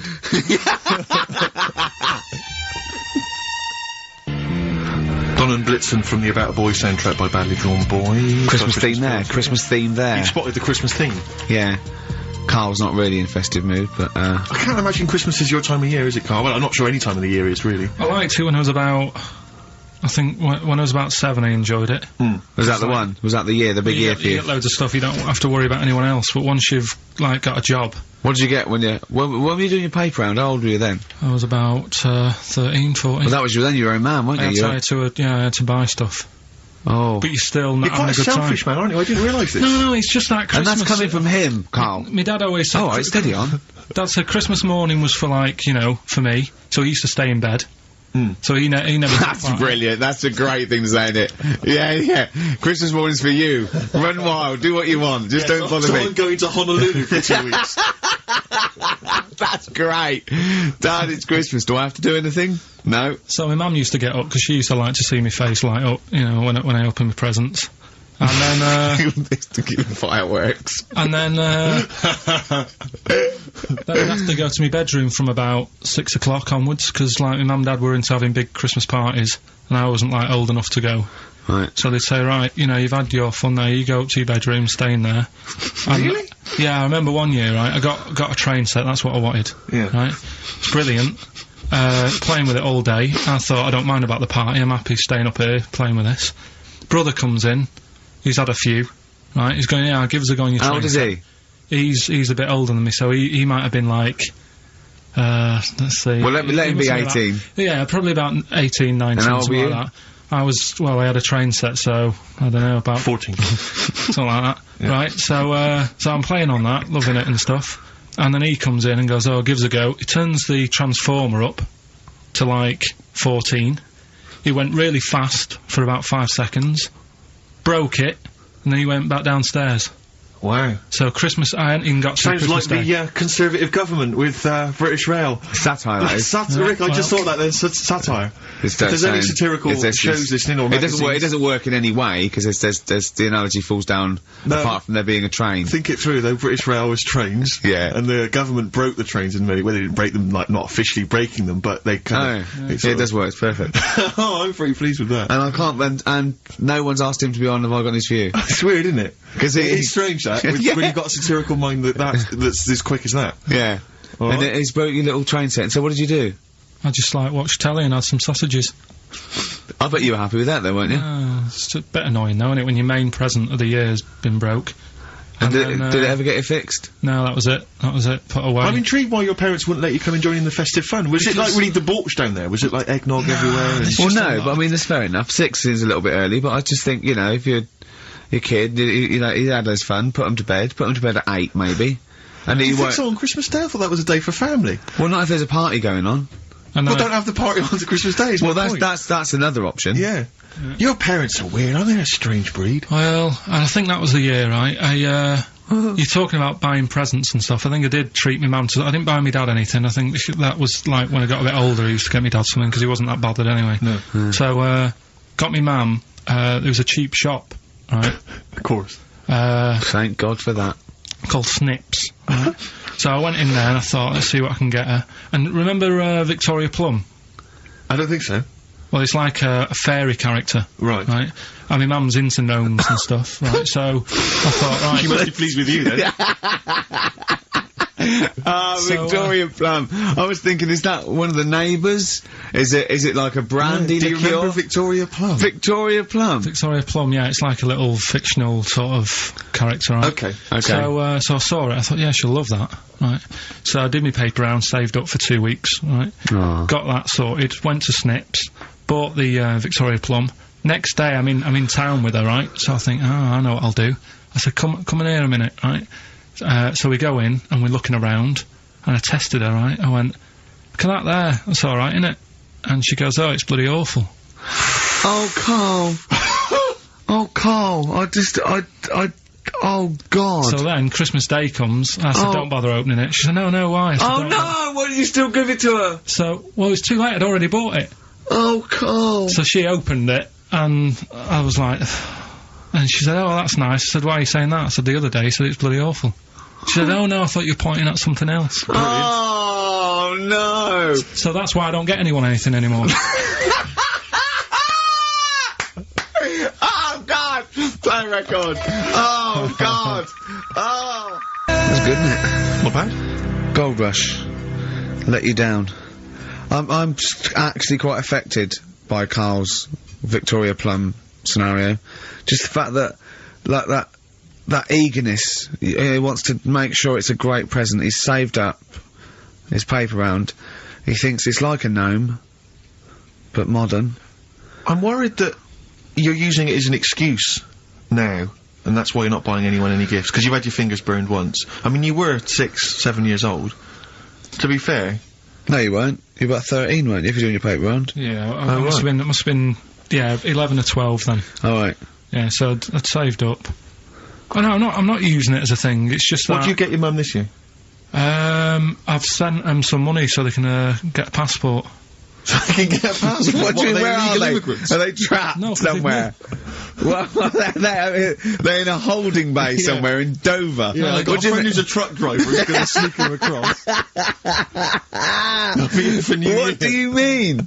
So they can buy a passport. What do they do? Sell it when they were a bit down in their luck? No, they haven't got that much money, right? They've never been abroad, and the mate said they might, take them next year, and they said, oh, we haven't got a passport, so I You've got thought... to buy a passport, have you? Isn't that your God-given right as an Englishman? No, you got to pay for them, they're 30 quid each, so you better add do, otherwise they're conning me. Right. So you sent them 60 You don't quid? get born with a passport, of You course you sent them don't. 60 quid in an envelope, have you? Well, check.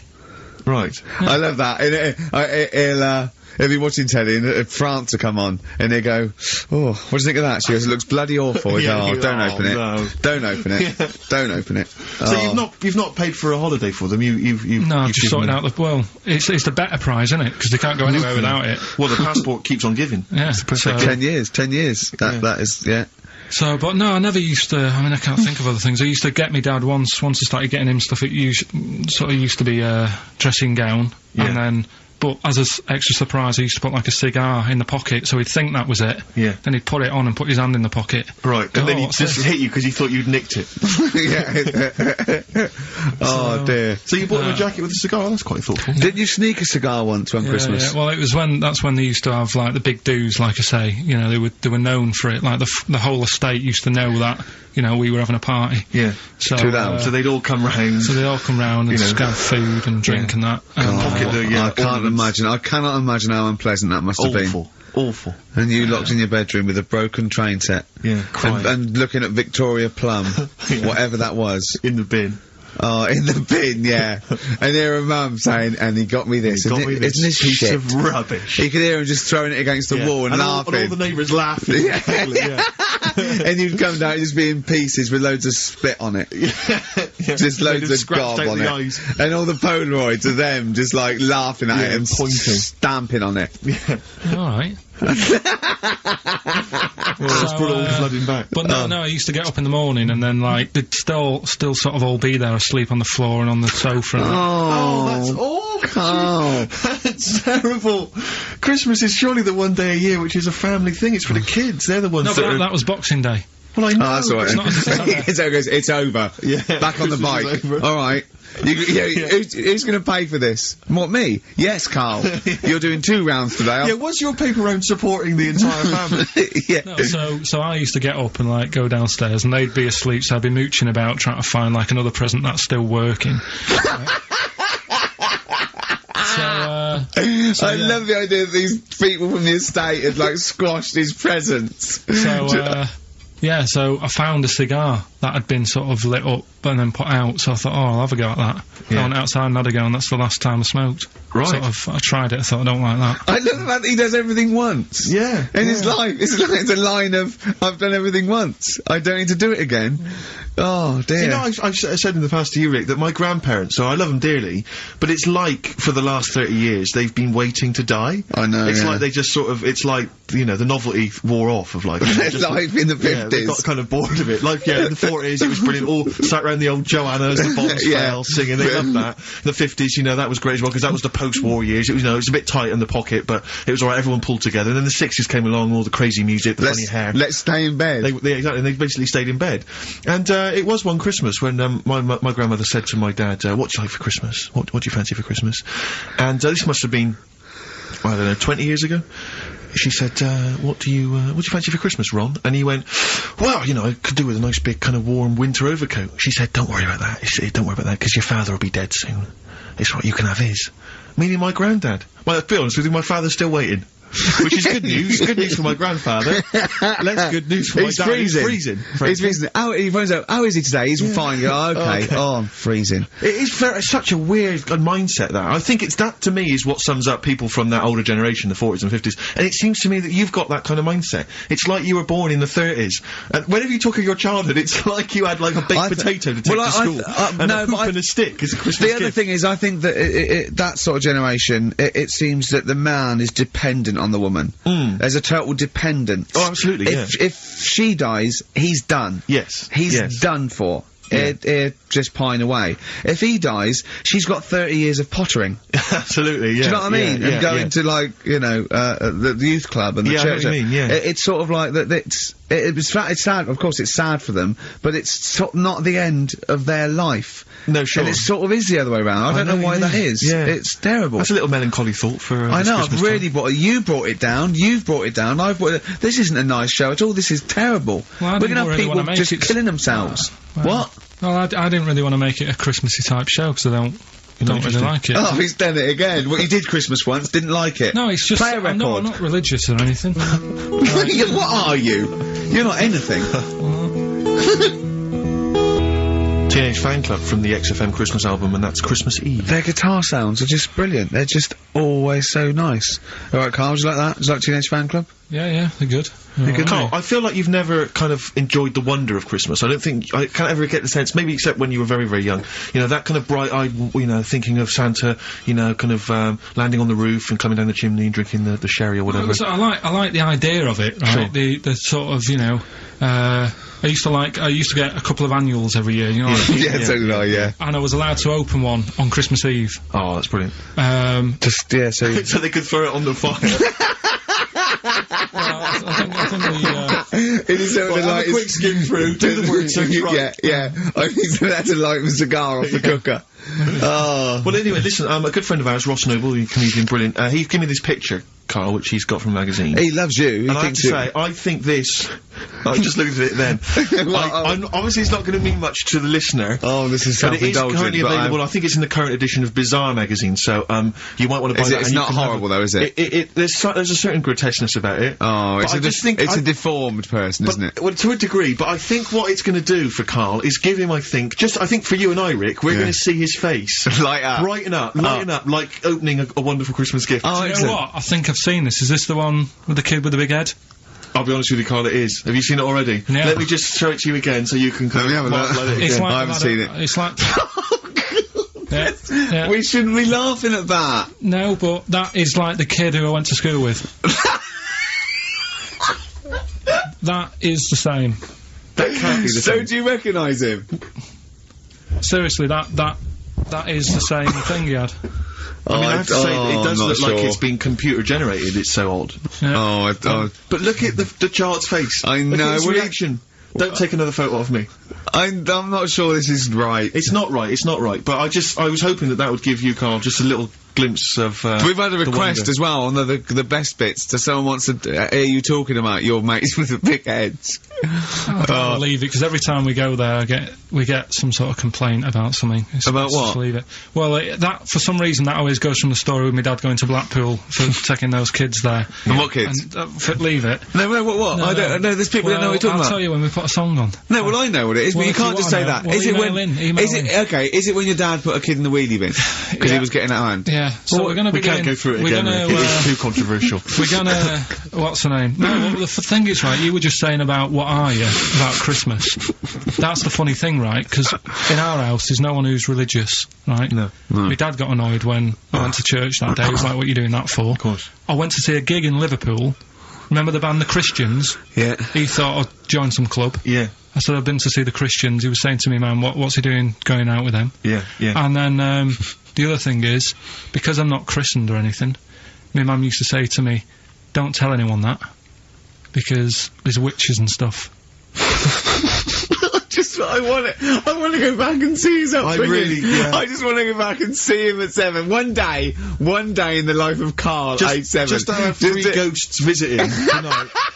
and take him back through time. But we could go with him. We can be some of the ghosts. Yeah, the ghosts of Christmas past. Oh, remember this? That's incredible. Because just say a bit more. So she wasn't visible. She thought maybe someone could take your soul because you weren't christened. It's like there's cults and that, isn't there? And if they find out you're not christened, then right. I don't think they care. I don't think a lot of cults care. Well, but what can they do if you're not christened? I don't know. I just said all right because then through that time there must have been a time when. But hold on, now they know.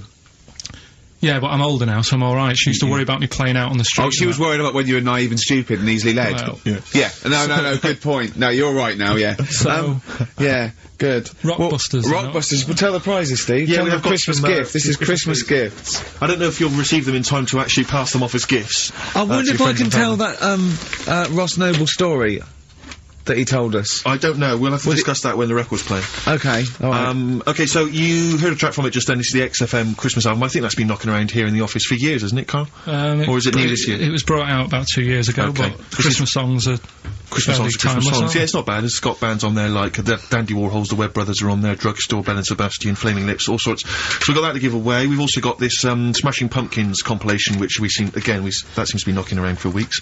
Another one of those 50 years of the greatest hit singles. I don't know, Culture Club's on there, Queen, obviously, I've just Lennon. seen the cult film. Yeah, the cult film will come back to you shortly. This, I think, is one of the most exciting gifts.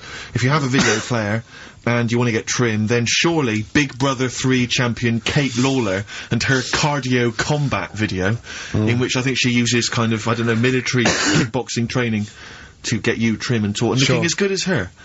Then you can get that as well. We've also got a exclusive 7-inch single from the White Stripes, a kind of Christmas single. Is that from them? Yeah. That must be quite rare. That's probably the only thing That is rare. That is worth something. And the current Badly Drawn Boy album, Have You Fed the Fish, which I think is slightly mediocre.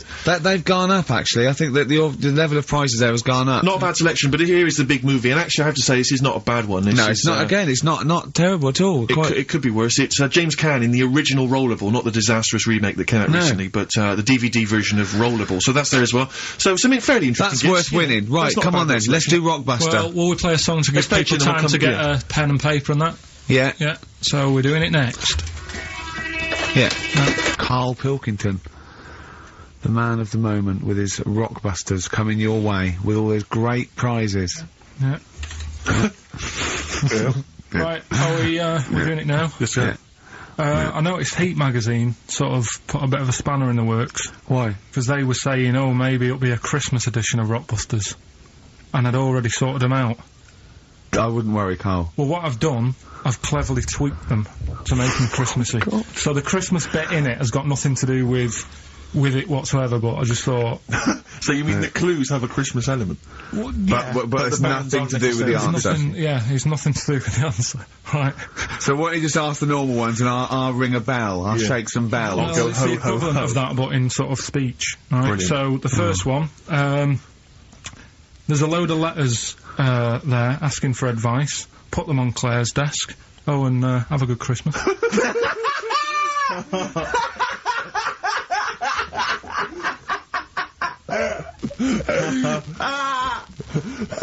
No, give it to us again. Oh, God! Right, so there's a load of letters asking for advice.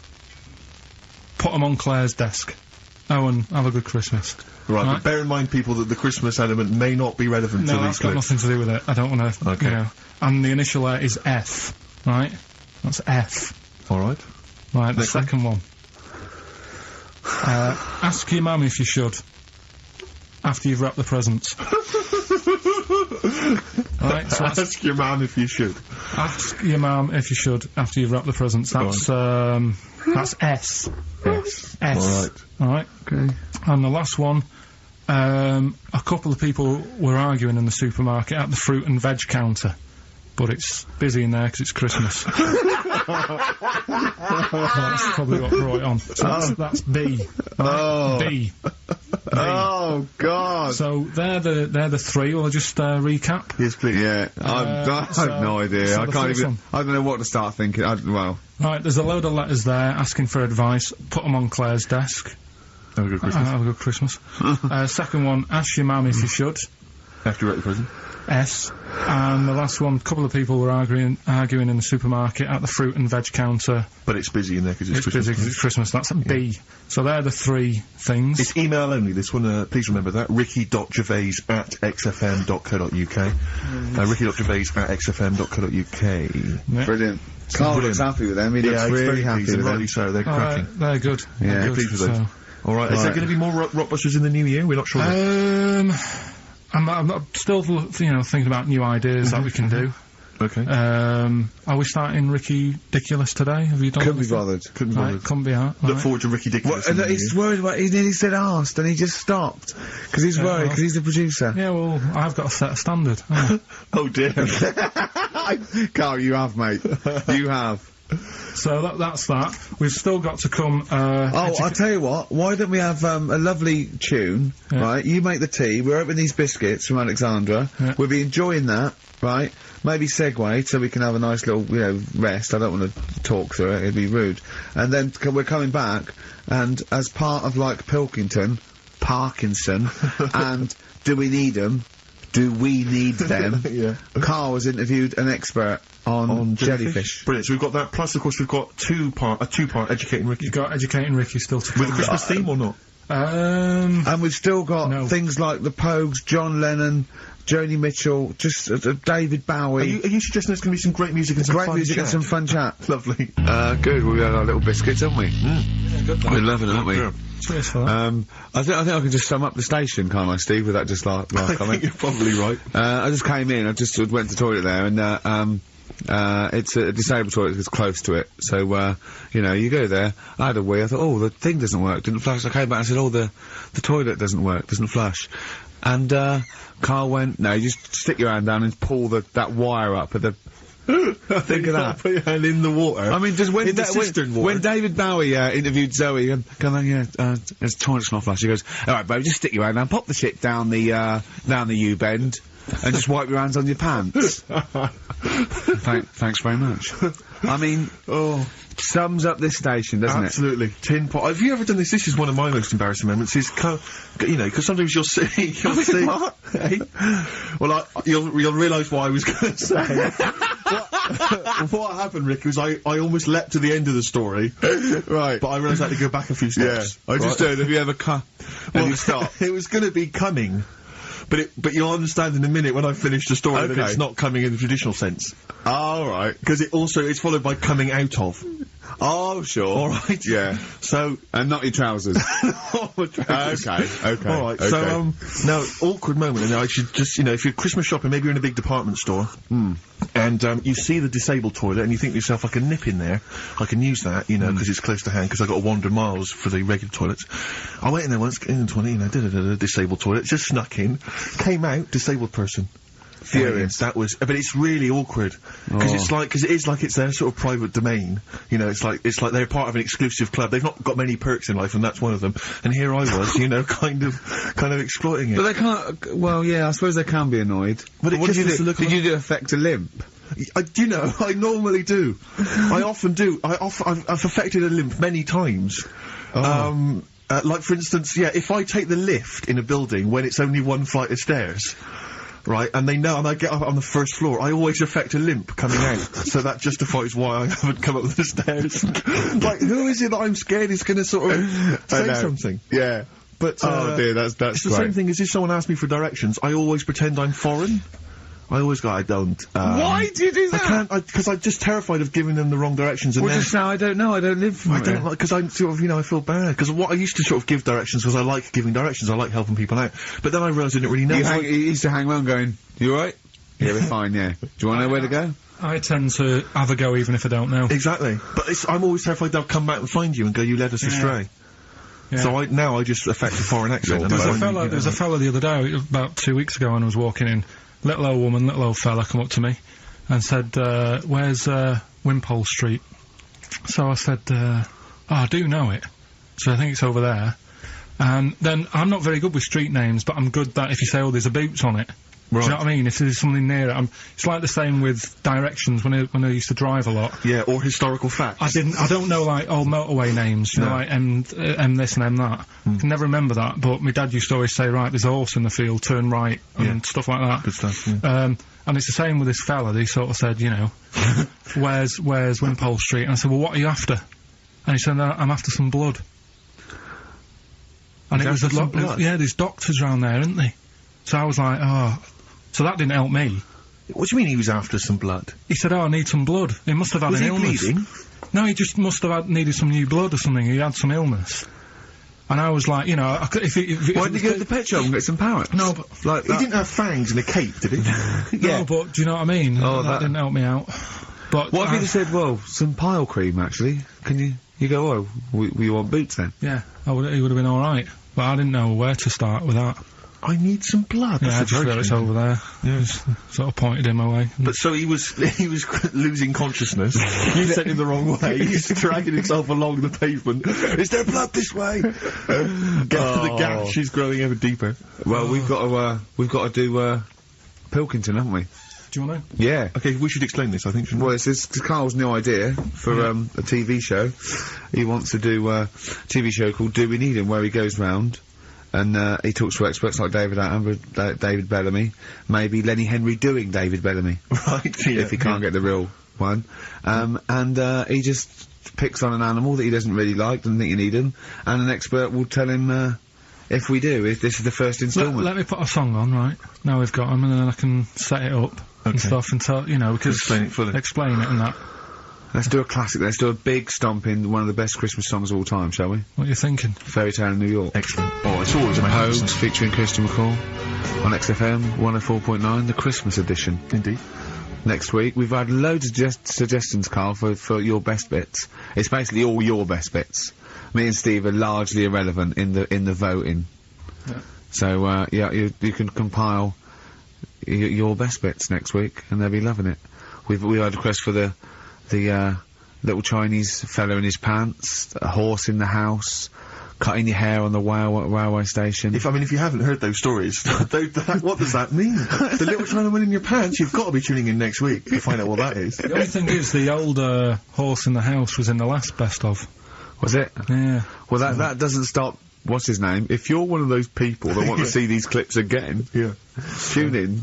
Oh, is it on over Christmas? It'll be alright on the night 84. Yeah. Someone kill me. I think I'm gonna live forever.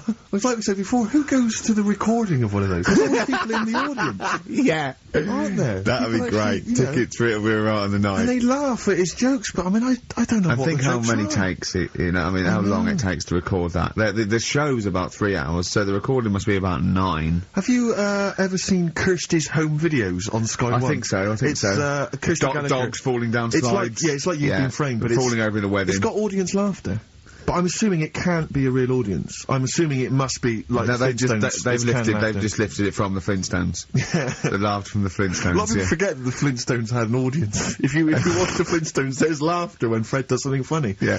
The idea of people being shipped in. But we were talking to watch about a cartoon. I like the idea that some jokes weren't as funny as others. Like the director going, "We'll put a laugh on that," and the producer going, "It's not as funny." I think Dino should get a round of applause every time he comes in. Everyone knows him. The kids love him. We're making it up. Yeah, and Barney getting disgruntled because his jokes never get decent Yeah, he's like Wise. Exactly. Yeah, he's like early Wise. Okay, Anyway, Carl, here we go. It's an exciting feature that I think will be picked up by Channel 5.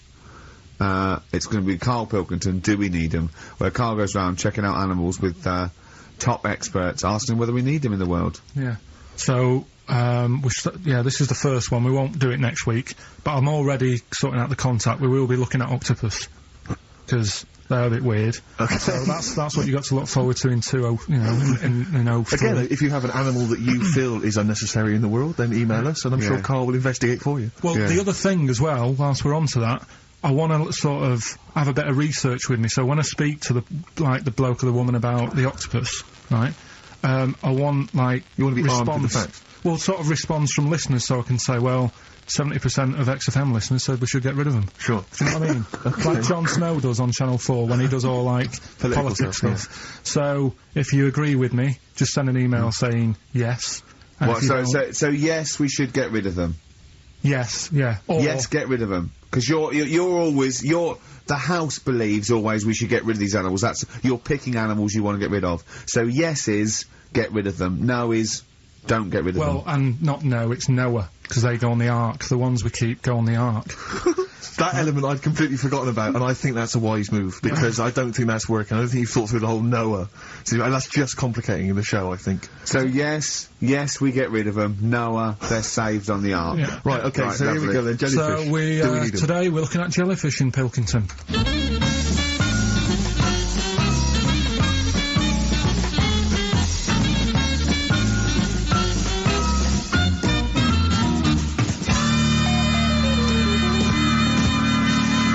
Right, I'm talking to Vicky, who works in an aquarium in Anglesey, isn't it?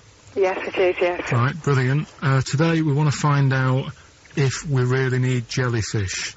I've got a bit of a problem with them anyway, because I've been stung by one, and I've done a little bit of research into them. So I'll tell you what I know about them. Okay. You know, you might learn some stuff from me, Oh, you never know. and if I'm talking nonsense, just tell me. Absolutely. Yeah. Right. So first of all, they don't have eyes, do they? No, they don't. Right. So I'm right with that. No lungs. No. No lungs. They haven't got a heart. No hearts, heartless. And they're made up of like 97% water, Yes, they are. so they're pretty useless, really. Well, they have got a nervous system. They're actually about 650 million years old, so they've evolved and they've outlived the dinosaurs, and they're even older than the sharks, and they can even outfox us, because NASA scientists have worked with them to try and work out how they operate in weightlessness, and they still don't know how they do that. Took them into space actually to figure out how they did that. Seems like a bit of a waste of money, but... Do you know Port Maddock? I used to go there a lot for my holidays, and there used to be a load of them washed up on the beach. People on motorbikes used to go over them and stuff. Yeah. Which is Well, we get the moon jellyfish. That's the ones with they've got pink bits in the middle. Yeah, That's their reproductive I bodies. think that was them. I think they're the ones who went over on the bike, because you could see pink bits. What do they do? If the jellyfish went, would we have a problem on our hands, do you think? Okay. You might have a bit of a knock-on effect, because things like turtles eat jellyfish. Yeah, but do we need turtles? Well, don't forget that when you take out something from the marine system, something normally feeds on. I mean, they're not just there for the fun of it. Something either feeds on it or feeds on what they excrete. What you're saying is they exist to sort of feed others and also to eat some stuff that's Well, in the yeah, sea. they control the population of other fish and species that might otherwise be a problem. Okay, well, let's kind of wrap this up, right? The question that I'm asking today is, do we need them? Say if Noah Yeah. had his ark, right? You've swum and got on the boat, you're alright, you're safe, he's going to keep you to sort of populate the world as well, right? So it's you and him. Uh-huh. He's not a bad looking fella, so you're happy. Yeah. He says to you, Vicky, do we need them? Absolutely.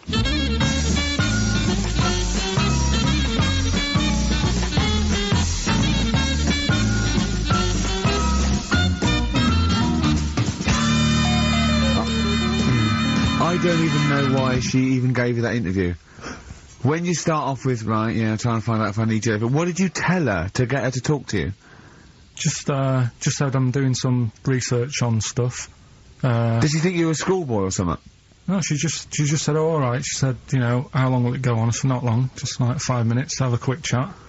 And she loved it, didn't she? She sounded happy to take part in that. So, the fact I love the fact that you've got an expert and you suggest that she's going to be having sex with Noah. He's a good looking fella, so you're happy. She goes, yeah. I mean, I don't know why you stopped there. I didn't go into positions or something. I can't believe... The problem is, really, I didn't get to the bottom of what I wanted to say, because... Oh, no, you did. That's it. That's done now. That's a pretty good academic work. That's proved, yeah. No, but the turtle thing, when she said, oh, if you get rid of them, the turtles, won't have anything to eat. But when she said that, I mean, I couldn't say it because it would have took her off and confused her.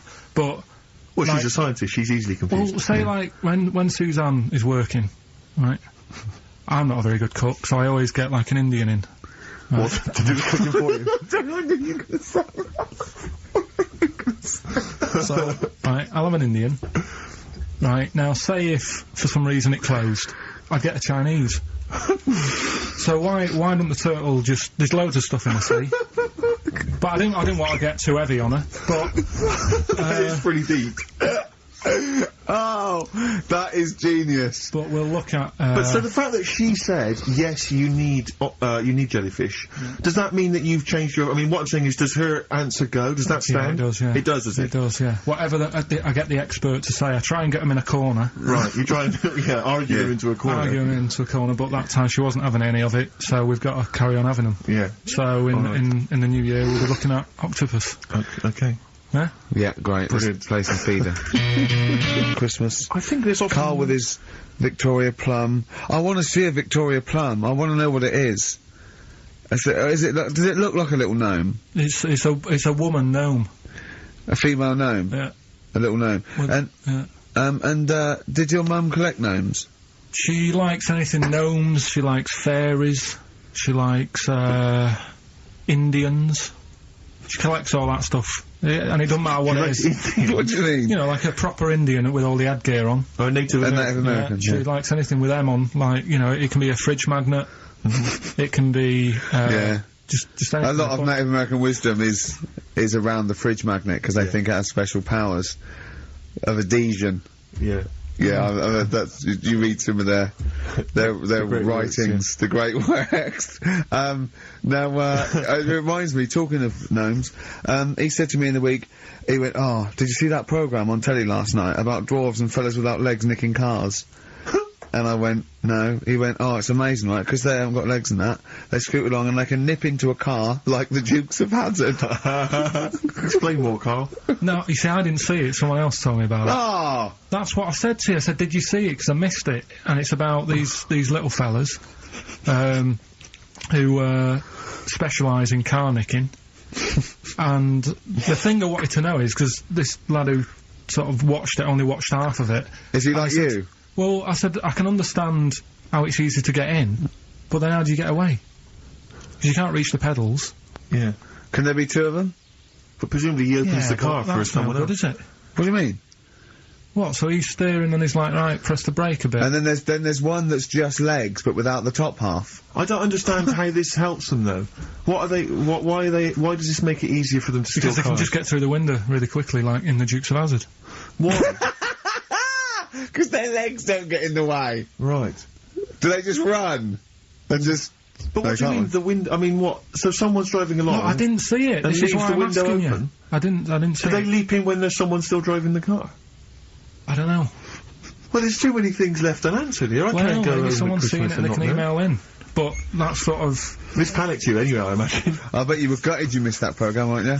Well, I'm interested in stuff like that. Because I like learning, which gets us on to educating Ricky. Oh, excellent. Slick. We've had a good year of stuff. Teaching We have. stuff. Yeah, I've learned a lot. Can you remember any of the Of course I highlights? can. There was a deaf girl and she hit her head and she could hear. Yeah. There was also some people who ate tomatoes thought they were poisonous on lead. There was also a doctor who gave a blood transfusion with some parrots from the pet store. Yeah. Because the doctor in America, and it was the olden days when the lines were bad, said give him his parents' blood, and the doctor this side thought said give him some parrot's blood. So that was true, and that educated me. That was fact. What have you got for us? Well, we've only got two, because I've taught you about jellyfish today, that we need them, so we've only got two things to go at, and I give them a little headline so you remember them, to make them snappy. The two headlines you've got, oh, what a catastrophe. Okay. And the second one is, well, you'd think it'd be Bughead, wouldn't you? What? Well, you'd think it'd be Bughead, wouldn't you? You'd think it beat... No, you'd think it'd be... Yeah. You'd think it'd be Buggered, wouldn't you? Bughead. Bughead. This can't be... If this is anything with a bug living without a head, I'm not interested. Because we've done it. All you've done is let's just do what a cat out. So it is that. Do that one first. Which one are we doing? No, do the bughead one. Right, well, the bughead one. We've talked a lot about animals and that, haven't we, without heads. Surprisingly, we have. I think a disproportionate amount on it. If you're a new listener, and this is the first time you've listened, you'd be surprised. Yeah, we've done all that. We've covered worms. The way if you cut their head off, it grows back. If you don't cut too high above its neck. We've covered the chicken, the fella who blinked. Yeah, I can't go into it again. Right, let's not go into it again. We've had the chicken with no head that lived for 8 months. Yeah, and we've had cockroaches living for a week without an head. Right, okay. Well, it's a bit more on the cockroach front, really. Right. They've found that if you get a cockroach and you cut its head off, right, and then you find a cockroach that's still got its head but it hasn't got any legs, right, it's not over for both of them. Right, because what you can do, you get the one that's got the legs, with no head, sort of running around. Get the one with the head, sit it on top of it, get a little tube, okay, so that the fluids. So is this auntie's go out of the room? Finish. This is like Blue Peter. You could get this for Christmas. Right, you get a little tube. You sit that on top, so the bodily fluids are still running between the two. Right. The head of the one on the top will control the feet of the one on the bottom. Okay. What about that? Good. And, will it continue to live? Yeah. Okay, you don't know that for sure, do you? That was just a question out of the blue he wasn't expecting. Well, what do you think of that? It's good, yeah, it's great. Yeah, just a primitive nervous system that can, yeah. Did you expect us to be more impressed and excited by that? Well, did you fall off your chair when you read that? Did you literally topple off? Did you think you were going to be the Frankenstein of the insect world? Yeah. No, I just was thinking if they can do that, with them, can they do it with humans? Because I also did a bit of research on. Did you come to the sort of conclusion that apart from the moral aspect of it, that the human was probably more complicated than? Yeah, but do you know what I mean? Things move on, don't they? Do you know what I mean? Science, Rick. You know, I had Binatone as a kid. Now they've got PlayStation 2, and the difference in 10 years. They have found that if you lose your head, a cockroach can live normally on your body, but not the other way round. Your head on it cannot control its legs because it's too complicated for your brain. So, yeah. Well, then other research. Because I thought if you don't learn from that, I'll give you something else for free, right? Go on. Free. That they can clone people. The only reason they don't do it, right? Say if, like, Ricky needed a lung, right? They could clone you and make you the same, but the only reason they don't want to do it is because it'd be a bit horrible, wouldn't it? So and it would take sort of 18 years for me to get an adult lung. And there's all kinds of moral implications. Yeah. What do you mean, yeah? You hadn't thought of that? Because, lest we forget, Rick, he ended with the only reason they don't do it is because it's a bit horrible and that. Which scientist said that? Right, let's That's a quote. Right. That's not it. That's not the other one. That's it. No, that was just, We've got another one to come. Oh, I can't wait. The headline again? What was the headline again? The headline, oh, what a catastrophe. Looking forward to it. Mark. Yeah, a bit Mark Council. This is from his covers album. This is called Snowbird. He's so happy that the XFM listeners understand his stupid clues, and he knows it annoys me. We've got some right answers. We'll be giving out the answers just quickly, just in case someone sort of missed one of them. I'll just quickly do them. Yeah, go on. First one. There's a load of letters. There's a load of letters there asking for advice. Put them on Claire's desk. Oh, a Merry Christmas. Ask your mum if you should. Oh, and Merry Christmas. And a couple of people were arguing in the supermarket. It was Christmas, that's why. Counter, and that's B. Okay, we'll give those answers out shortly. Yeah. I just have to show you something, Rick, before we move on. I know we've got another Educating Ricky, but someone just sent this in. Yeah. They've been looking on eBay for Victoria Plum. You're joking? Come here and see the photograph. Oh, God, that's fantastic. Have a look. That's it. Oh, God, he got that for his mum! It's the worst piece of tat I've ever seen. Carl! Carl. Imagine how... Oh, gutted. Carl. Imagine how... Look, think of him now, right? There it is! Don't ever seen. I'll tell you, it looks like a Diddy man gone wrong. It's it looks like a extraordinary. Diddy man prostitute. That is. is that the one, Carl? Is that... Well, it was a different colour. It had a yellow at mine. No, but look. How do they get? Tell them they Okay, go into eBay. So you need to log on to ebay.co.uk. I'm sure you've used it before. It's the online marketplace, ebay.co.uk.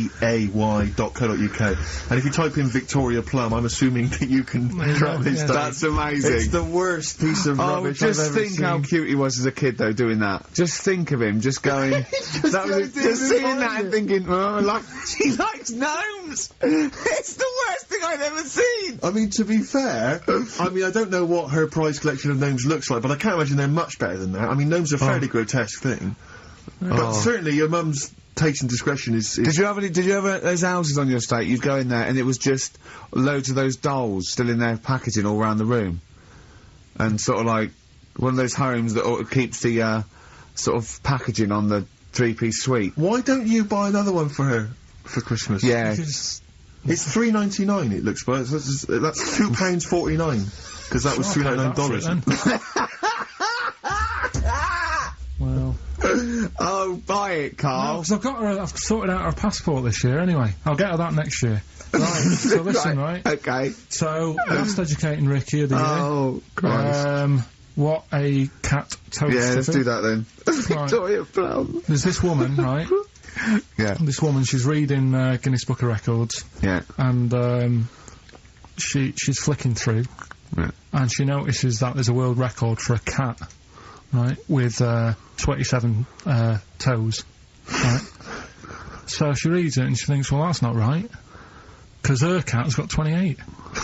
What do you mean your cat's got 28? Her cat's got 28 toes.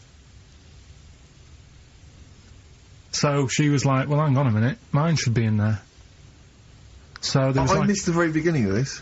She was Just looking through the Guinness Book of Records. Oh, Sees a the woman. record. A woman was looking through the Guinness Book of The Records. woman with the cat with 28 toes looking through, and it said the record for the cat's toes was 27. She thought, hold on. Hold on a minute, Ross McWhirter. My cat's got one more than that cat, so go on. Anyway, so she said, you know, the person doing the interview with her said, you know, is it happy? And she said, yeah, you know, it's great, and it's really good in the snow. Right. It gets through a lot of nail varnish. Well, you know, that's what it said, right? It said it's really good in the snow. So, I just was thinking, I mean, that's it, really. That's not it. That's the end of that story. But Brilliant. But what I'm thinking is, like... It was two cats welded together. No, she said, you know, it's happy. So, is the other sort of disabilities where, in a way, it's not all bad? Oh, Christ. No, do you know, like, that book Steve brought in for me? And there was a fella there, wasn't he, who had 3 legs, who was a juggler. And I was like, what's the point of that?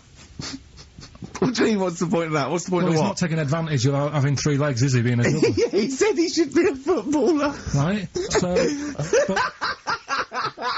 no, but in a way, he's used it, hasn't he? He's probably not even that good at juggling. But, because he's got 3 legs, people have gone, well, I'll give him a chance. Let's go and see him anyway, see if he's any good. Yeah. Right?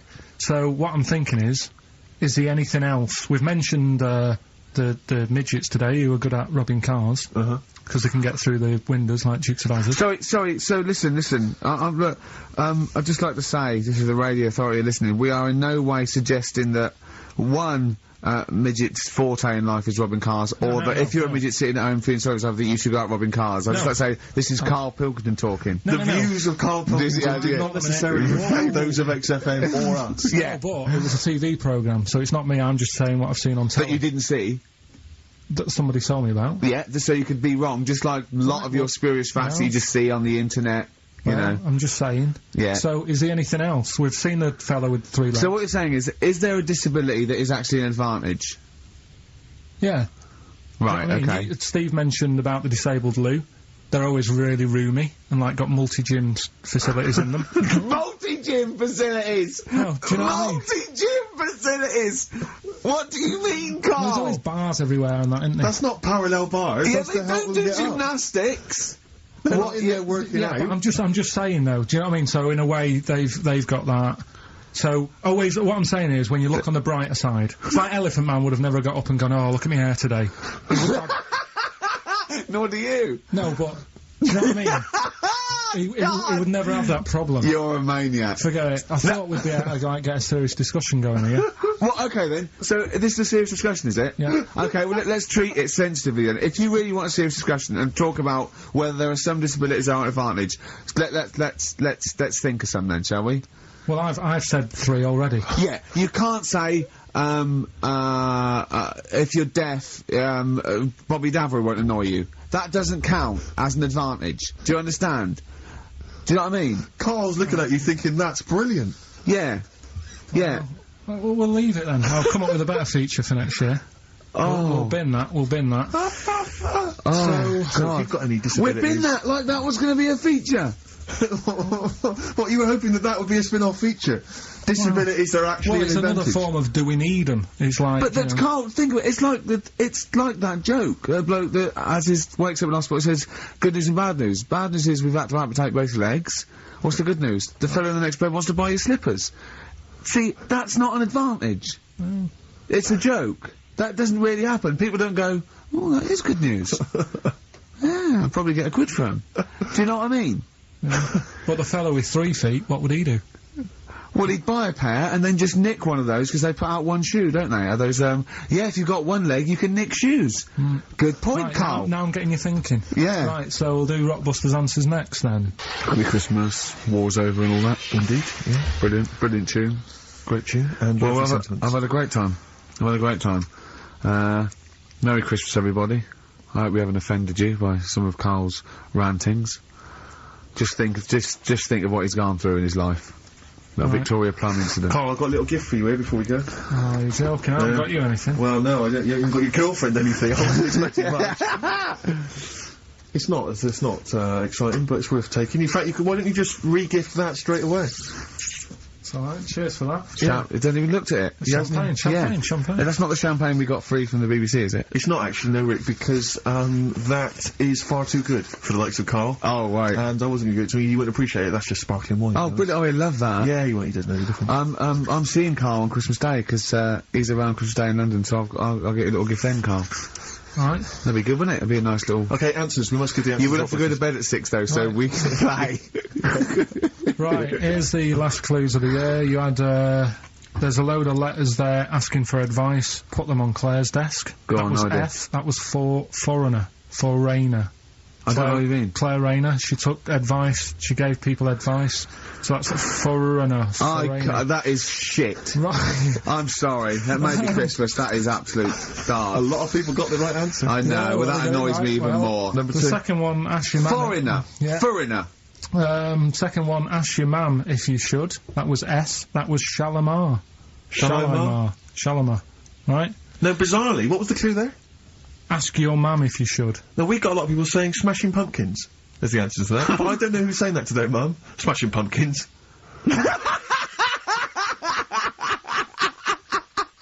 Merry Christmas, Mum. Smashing Thanks Pumpkins. very much. Nice bollocks. Oh, that's great. That's great. Right. Smashing Pumpkins.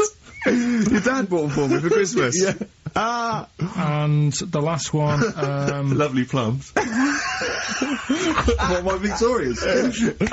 Oh, God. right, we've got to wrap it up. Come on, then. A couple of people were arguing in the supermarket at the fruit and veg counter. That was B, that was Banana Drama, who were like having an argument. What do you mean Banana Drama? What? No, wait. What group is Banana Drama?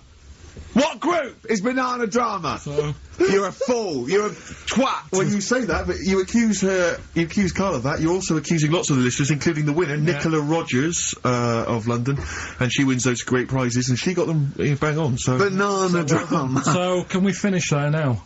Yeah. Yeah, What do you mean? What do you mean? Can we finish there now? Just play the ads and go. What? No, what are you talking about? We're going to play Jodie Jodie Mitchell. We've been Mitchell mentioning it all day. Play that then. Goodness me, Carl, look at you. We haven't got time. Merry Christmas, Carl. Merry Yeah, Christmas, yeah. Carl. Enjoy the